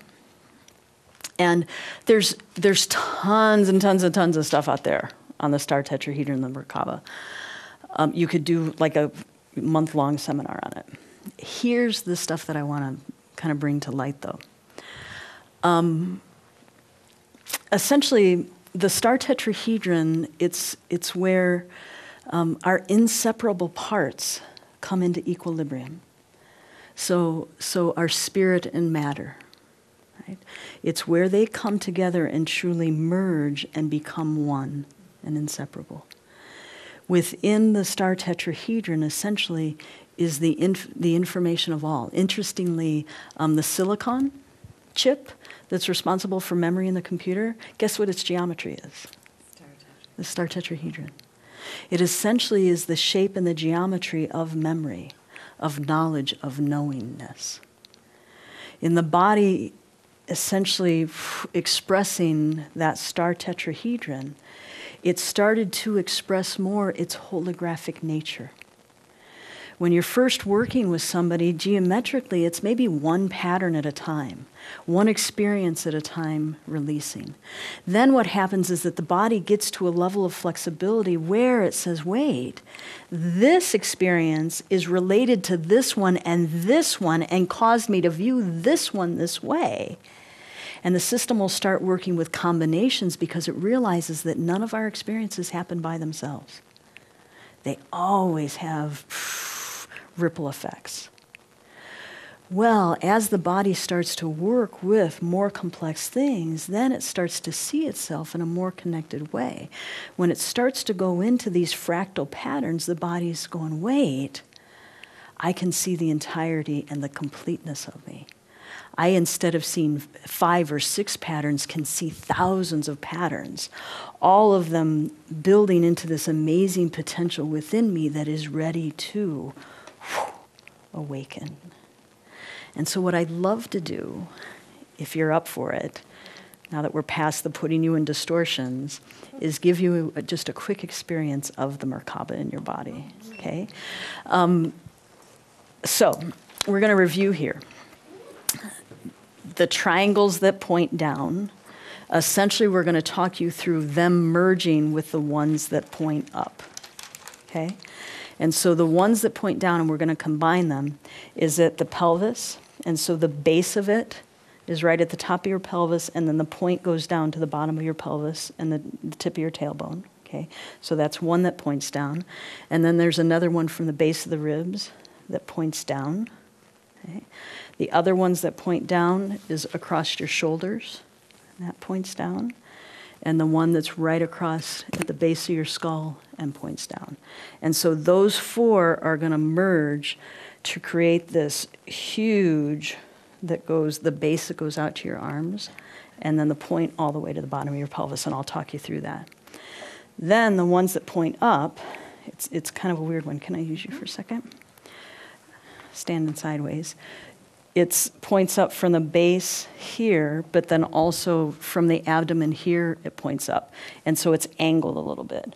But there's one through here that points up, and then the one at the top of your head that points up, okay? Thank you. And so those are going to merge together where the base, essentially, if you imagined your feet going out this way, the base is from one foot to the other, and then the point's going to come up at the top of your head. So what we'll do is we'll take you through feeling all of them that point down, those merging together, and then tuning into all of them point up, and those merging together. And then once they're merged, you're going to feel them extend out to the front, to the point, and the back, okay? Allow whichever one feels appropriate to you to go. They say it's different in males and female, and the spin is different, and blah, blah, blah. I tend to be resistant to gender-specific things because I think we have those aspects in all of us, and one may be dominant, blah, blah, blah. And so what I want you to do is simply allow to feel that. Extend up, forward, and back. Cool? You ready? Mm-hmm. Yeah. What are the pointing up? The ones that point up, essentially, it's from here up to here, and then a base here up to here. So it's just 2. And then there's another one that's from here to here. These are actually part of the same triangle, or tetrahedron, right? Pyramid, whatever you want to call it. Cool? Cool. So you can stand, sit, whatever you want, but just get in a little comfy place. Okay, so first I'm simply going to have you, and we're going to have you go ahead and put your hands there just on this first one. One hand on the back of your sacrum, one hand on the front of your pelvis. And then again, you can close your eyes. And I just want you to really tune in to that geometry. Feel the base at the top of your pelvis.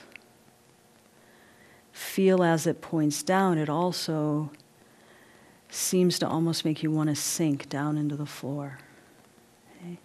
And so the energy moving in the direction of that point. And feel yourself ground into it.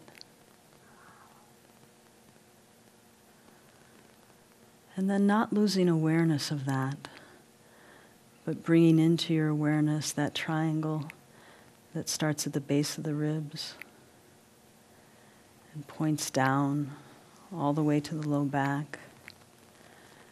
And I want you to feel that point extending through the base of that pelvic triangle. And feel it extend down and extend down all the way till it meets the point of that pelvic triangle. As it does that, I want you to feel the bases broaden a little bit extending beyond the boundaries of your body. Feeling them merge. And as they do that, tune into that triangle pointing down right at your chest plate, at your breastbone. Feel the bases start to extend beyond the shoulders, out through the arms. Feel the points start to extend down and merge with the other geometries, extending down all the way to the point of your pelvis, extending out to the length of your arms, meeting up, creating one huge triangle. Feeling it extend, feeling it ground into the earth. And then that next triangle pointing down from the base of your skull. Imagine that point extending down. Imagine the base extending all the way to the palms of your hands. The point extending down, down, down, down till it meets with right at the bottom of your pelvis, all the other points. Tuning in and feeling now this huge geometry, all of it extending out and grounding you to the earth. And now starting with the geometries, pointing up, the one at the base of your skull that extends to the top of your head, feeling that lift you as that energy moves up, while keeping awareness of that, going to that geometry from the base of your ribs that points up, feeling the point begin to extend up toward that triangle in your head, feeling the base begin to expand out and stretch down as the points extending up, the base extending all the way down to the hips, extending out to the legs, feeling it expand, and stretch all the way till it meets the bottom of your feet. Feeling it lift you up as the other connects you to earth, this one drawing you to heaven.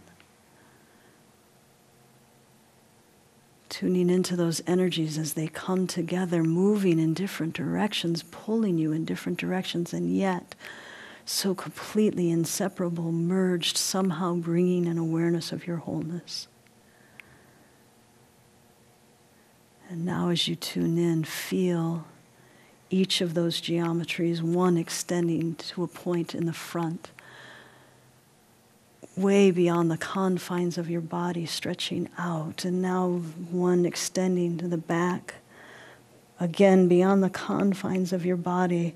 Now not only your spirit seeking to ground and to extend to heaven, but also to extend out into the world.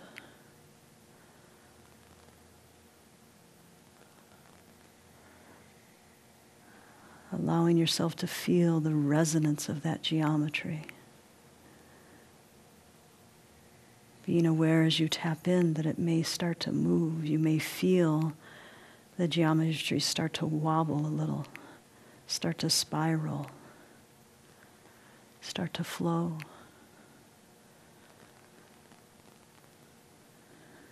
Being aware as your breath extends out to every cell.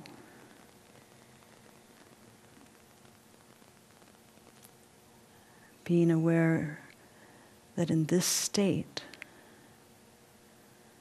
you truly connect to all the information that is you. From this state, you can ask, how's my heart? How is my liver? Any part of you, that information is available to you. Not having to shift your awareness, but simply expanding into the knowingness.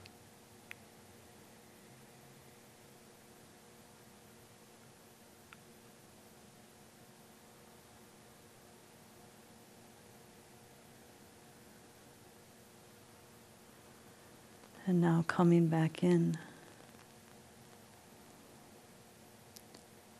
Feeling first the points extending forward and back. Begin to come closer to your body.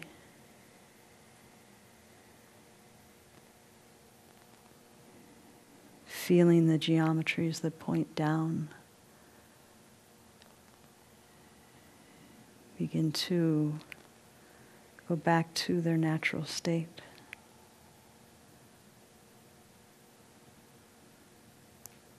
The ones that point up, beginning to recede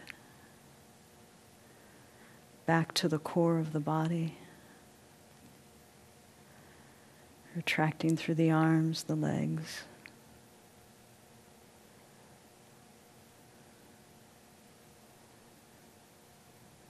The triangle that points up from the base of the rib cage, beginning to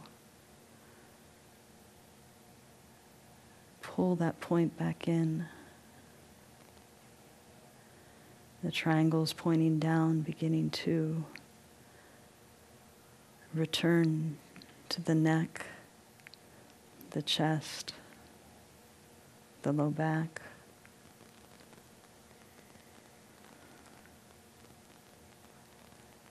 Feeling the individual geometries. Feeling yourself come back into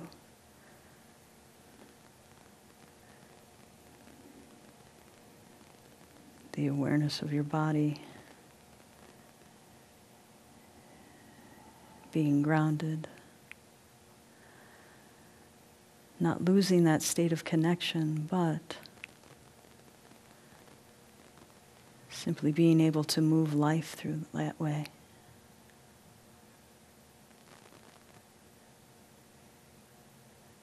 That star tetrahedron is always a part of us. It's our natural state, whether it's the big one or whether it's small. Tuning into that aspect of you takes you to that place of connection within yourself.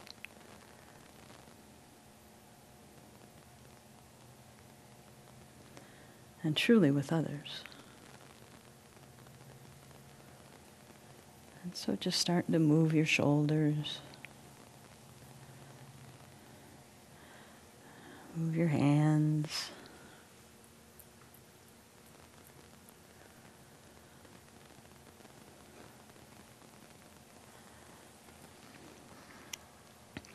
Again, keeping that feeling of connection in every cell, in your awareness.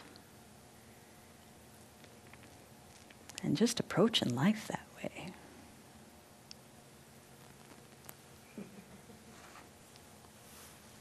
Cool? Yeah. This is our geometry as it gets big. Guess what? It's our state of being. Yeah. And again, you can tap into that at any point. Maybe it's because, I'm a science geek. I've done meditations before. I'm not somebody who, take me on a little visualization and my mind is wandering.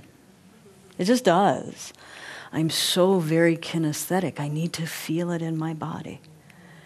It's through the geometry that I found a path to spirituality that was real to me. That then could shift into once I had the experience then,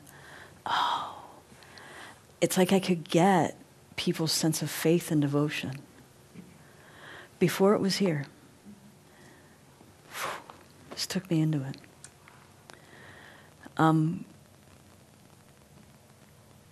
The same geometry of that star tetrahedron,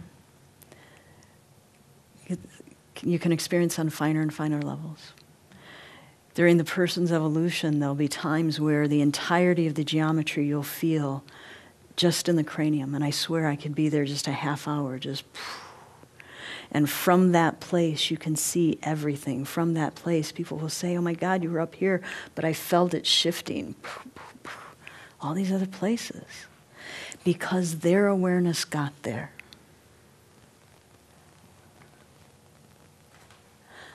Okay, so it's 9:00. Do you want to go into a little freaky land? Like we haven't been there yet? So here's the deal.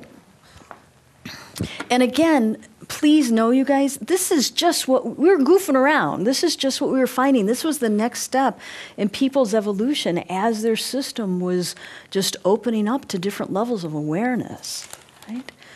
One of the next things that showed up typically, because the geometry extends into the body, you'd feel these points on the surface, but your awareness would be drawn into the depth.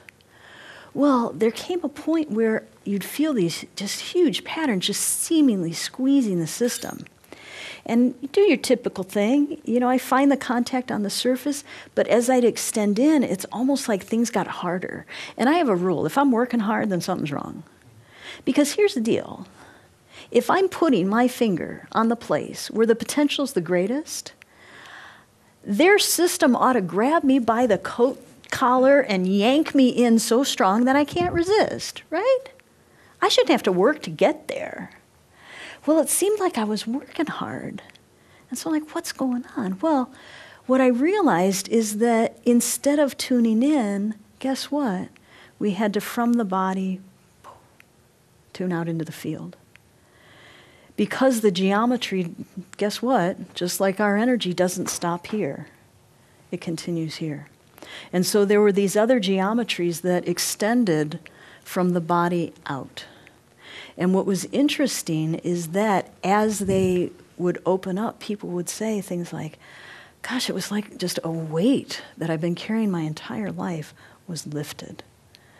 There were people who typically would view things as kind of, you know, I've just been born somebody with bad luck.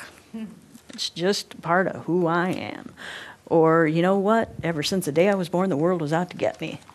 That kind of conversation. Them feeling like that kind of thing had lifted. People, interestingly enough, having flashes of themselves in other lives. And, you know, whether your belief is in past life, concurrent life, whatever, the feel of them is that the patterns that we're lifting had to do with some very deep karmic soul lessons, things they came in this life that they needed to work through. And as the patterning shifted, there was this weight that lifted so they could go through. The geometry of it is that of two trees conjoined, locking in. It's what we call the secondary planes. Another big evolution that we saw, they're called the transverse planes. And maybe we'll give you an experience of these two. They're kind of fun.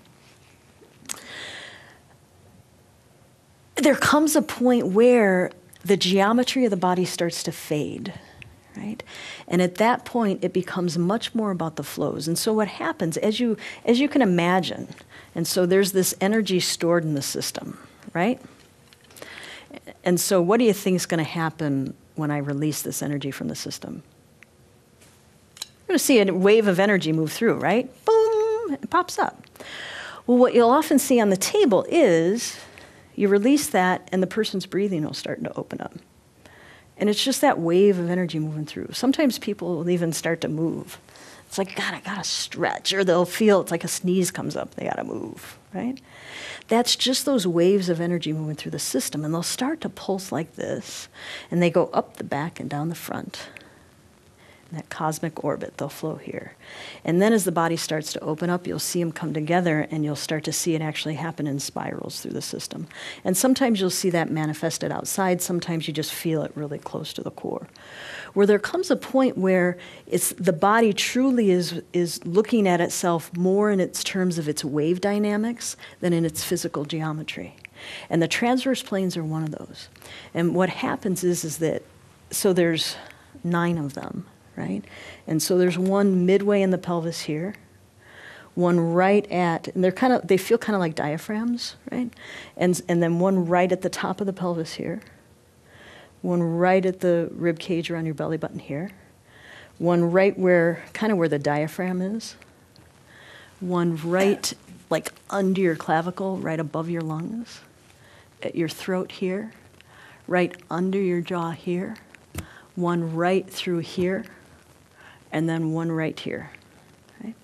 And what it feels like clinically is that each one of them feels like this really still surface of water. Have you ever seen just glass water that's so still.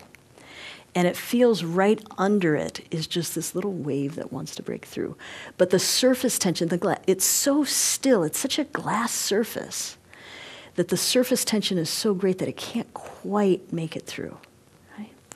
And so what happens, we just put our hands there and just create a little bit of wave. And what that starts is this amazing flow that comes up through here.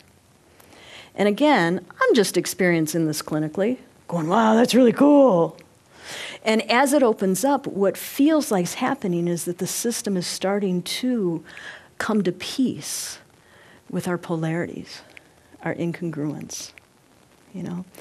And, you know, it's interesting, often the incongruence that we notice first is in other people. They're not walking their talk. He says this and does that.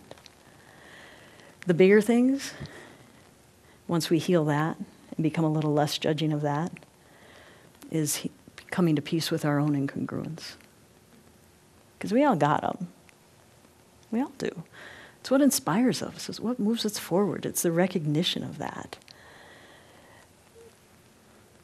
that allows us to move through it. It's part of our nature. As this come together, not only do our yin-yang, our male-female come together, but there comes to peace with and moving through that lack of congruence in our life. And some of it we move through, and some of it we just come to peace with. Yeah, and maybe change it later.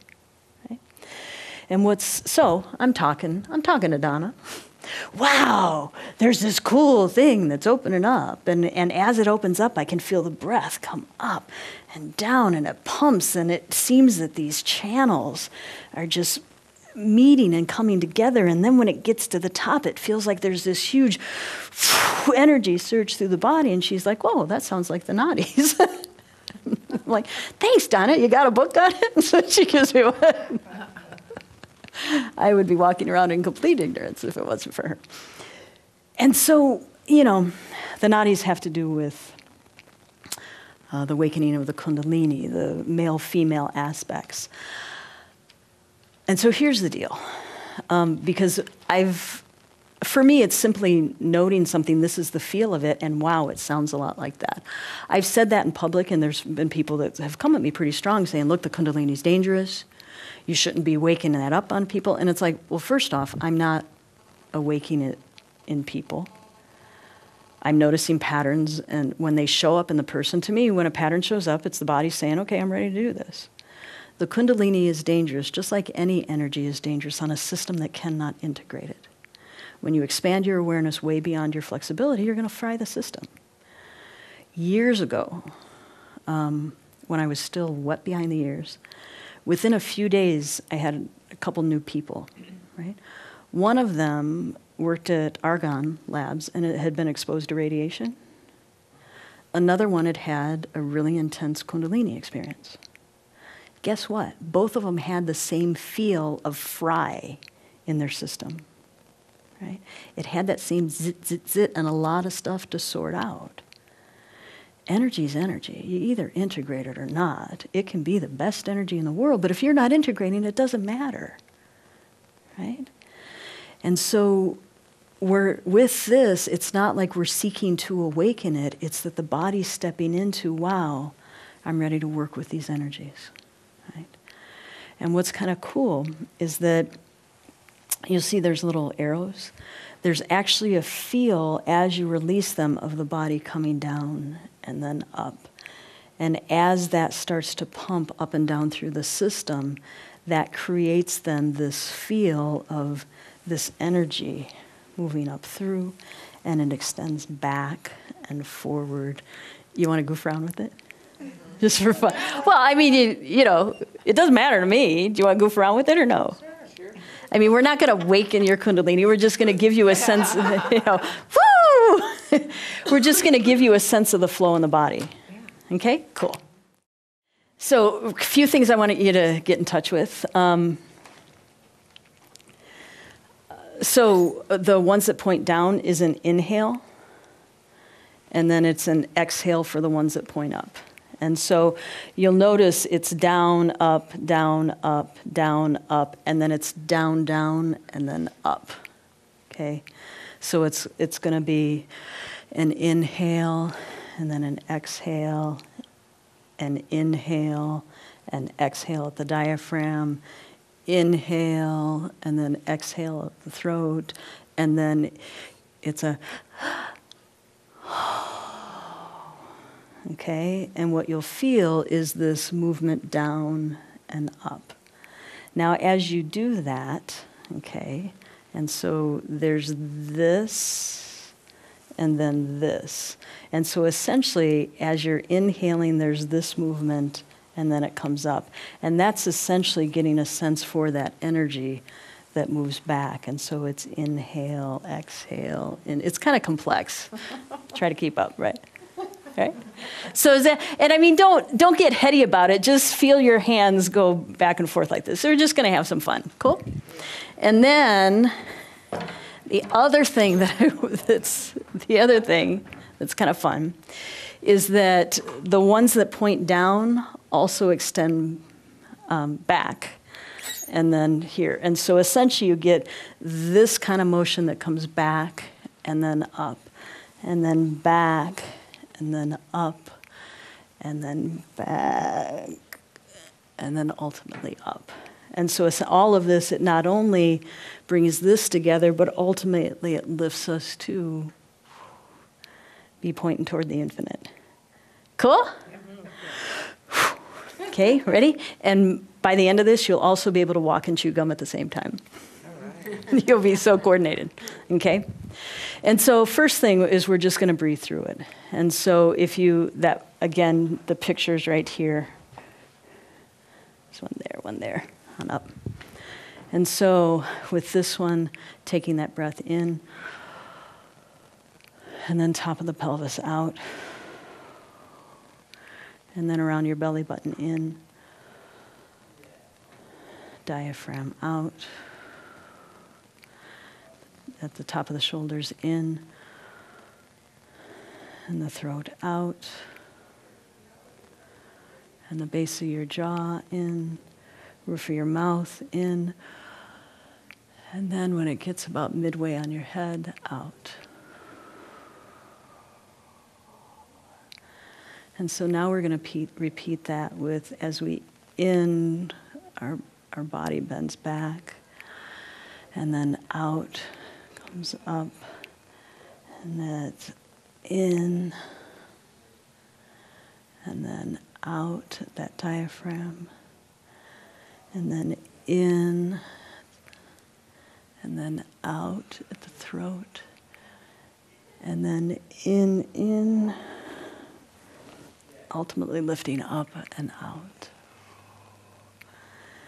And now again going back down with the hands in, and we're going to get a flow out. And then in, out, in, out, in, out, and in, out. And then what you'll notice, if you continue with that, you'll just get more of a flow where you'll feel your arms go back and forth, where it's in, out, in, out, in, out. You'll start to feel the flow back and forth in your system. In, out. If you goof around with it and get the coordination, you really start to get a little dizzy and feel a little spirals. It's kind of fun. You know, for those of us who don't drink, we've got to, figure out other things to do. Cool? Oh, yes. And here's what's amazing, because, I've done, a lot of stuff over the years, breath work and this and that and blah, blah, blah. It's extraordinary to feel it awaken from the inside. When you feel the flows go on, when you feel your body go into movement, and it's all generated and inspired from inside. And a lot of the breath work that's out there, a lot of the different modalities and exercises that are there actually came from noticing what people did naturally in those expanded states of consciousness. And then there's the thought that, well, if we then have exercises to do that, then we'll get there. And here's what I have to say. You'll get there if your system can integrate it. If it can't integrate it, it just doesn't matter. And so you find yourself needing to do it all the time just to be there. What if that was just our natural state? Going further into freaky land? Okay, and so this is, again, I'm just reporting what I see. Laying it all out for you. There comes a point, and that those transverse planes are the first step, where the body then, it's all about the flow. The geometry just starts to fade into the background. And what you see more is the energetic flow of the system. One of the things that shows up is that you become very aware that those little energy grids going out is called the Torus Flow. And we mentioned there's this flow that comes up the back, down the front, and then these spirals awaken, and then this through seemingly the nadis. Well, what you see start to happen then is that this huge torus flow, this field around the body, simply starts to awaken. You usually see it through the core of the body first, and then what's fascinating that happens is that you'll actually see different parts of the body want to tap in and connect with that. Usually the first one, guess what? Here. If you're familiar with the heart math program, they talk very much about in that loving heart space, that torus flow. Well, you actually see that awaken in the body. They say that the heart is the little brain, right? And so first the brain, the spinal cord, wake into that. And then the heart, which is the little brain, starts to go into that same rhythm. Then the next one, guess what? Is our reproductive, which is the little heart. Those creative centers, you'll see it. Then you start to see through the different organs, through each vertebra, that same flow. The body starts to get and tap into that, becoming more energy than matter. The matter realizing that, oh my gosh, energy isn't flowing through me, it actually is me. Real quickly, then the next thing, one of the next things you see, is that instead of this defined geometry, you start to actually, instead of seeing the physical borders of the body, the energetic grid. I'm almost done, no worries, right? You start to see the energetic grid where the lines of the body simply start to blur, and the system truly taps with into its energetic nature. It starts to shift and change. And they say that what exists truly is the fabric of the cosmos. And what creates our physical reality is where there's a wrinkle in that fabric, right? Well, what happens, you'll see this wrinkle in the grid, the energetic grid. It's like if you can imagine, instead of seeing the person's actual body, you just see like a webwork that's them. And you'll see these kinks in it. You tap in and put your finger where that kink is, and it's like somebody shakes out that fabric, and it just reforms to something else. The person's physiology just shifts. Cool stuff. How many patterns shifting, who knows, but their wrinkles are changing, right? Here's another, and I can't believe I'm telling you all this stuff, right? Because, I'm crazy, so there you go. Anyway, genius insanity is a really fine line. I think I'm toward the insanity side, but anyway. The next thing you see is that, again, the body is just in this state of flow. Looking for patterns palpating through the system, geometry's not there, grid's not there. Essentially what feels like is along the sides, it's usually the sides of the body here, like this little door that opens. Whoop, whoop, whoop, right? If you try and force your way in, it's going to close.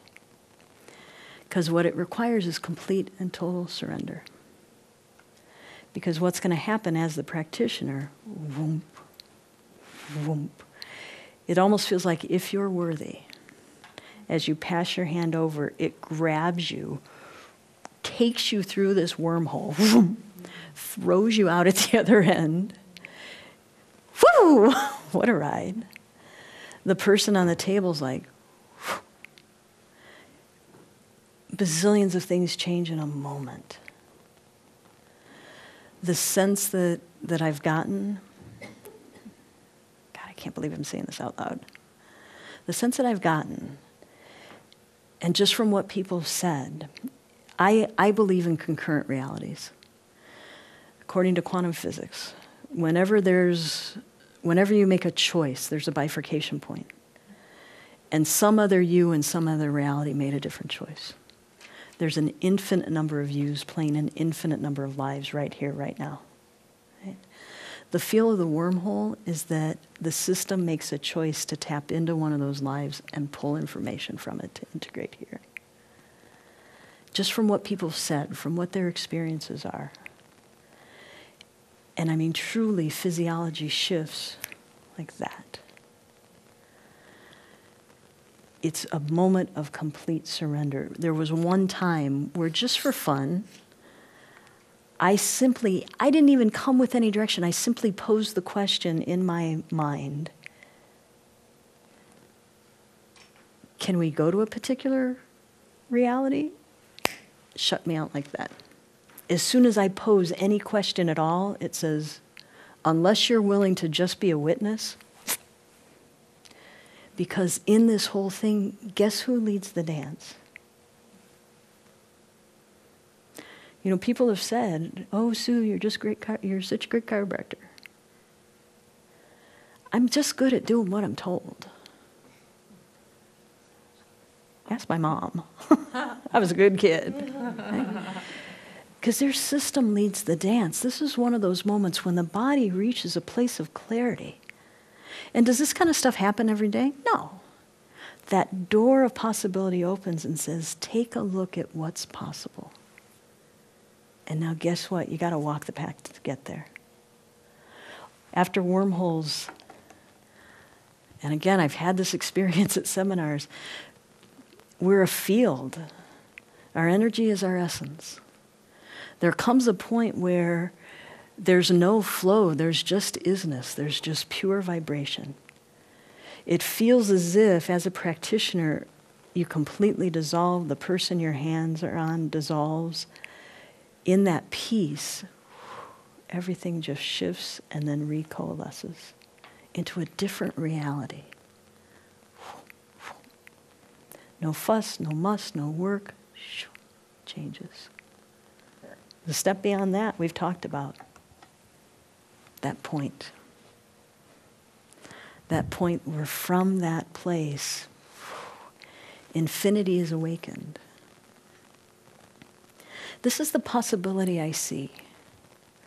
When I committed to a path of releasing the interference to the infinite potential within each being. I wasn't joking. I wasn't kidding around. I get bored easily. If I don't do, I'm not going to devote myself to something that I can't be passionate about. And, you know, no disrespect, but getting rid of somebody's pain, if that's all you want, here's a fifth of gin. Because it'll do it. Is that what you really want, though? Or do you want more? This is the possibility that I see. These are the glimpses, clinically, that happen. The thing is walking the path. Are we going to get here within my lifetime? I don't know. I'm hoping. I know we're about here on the curve.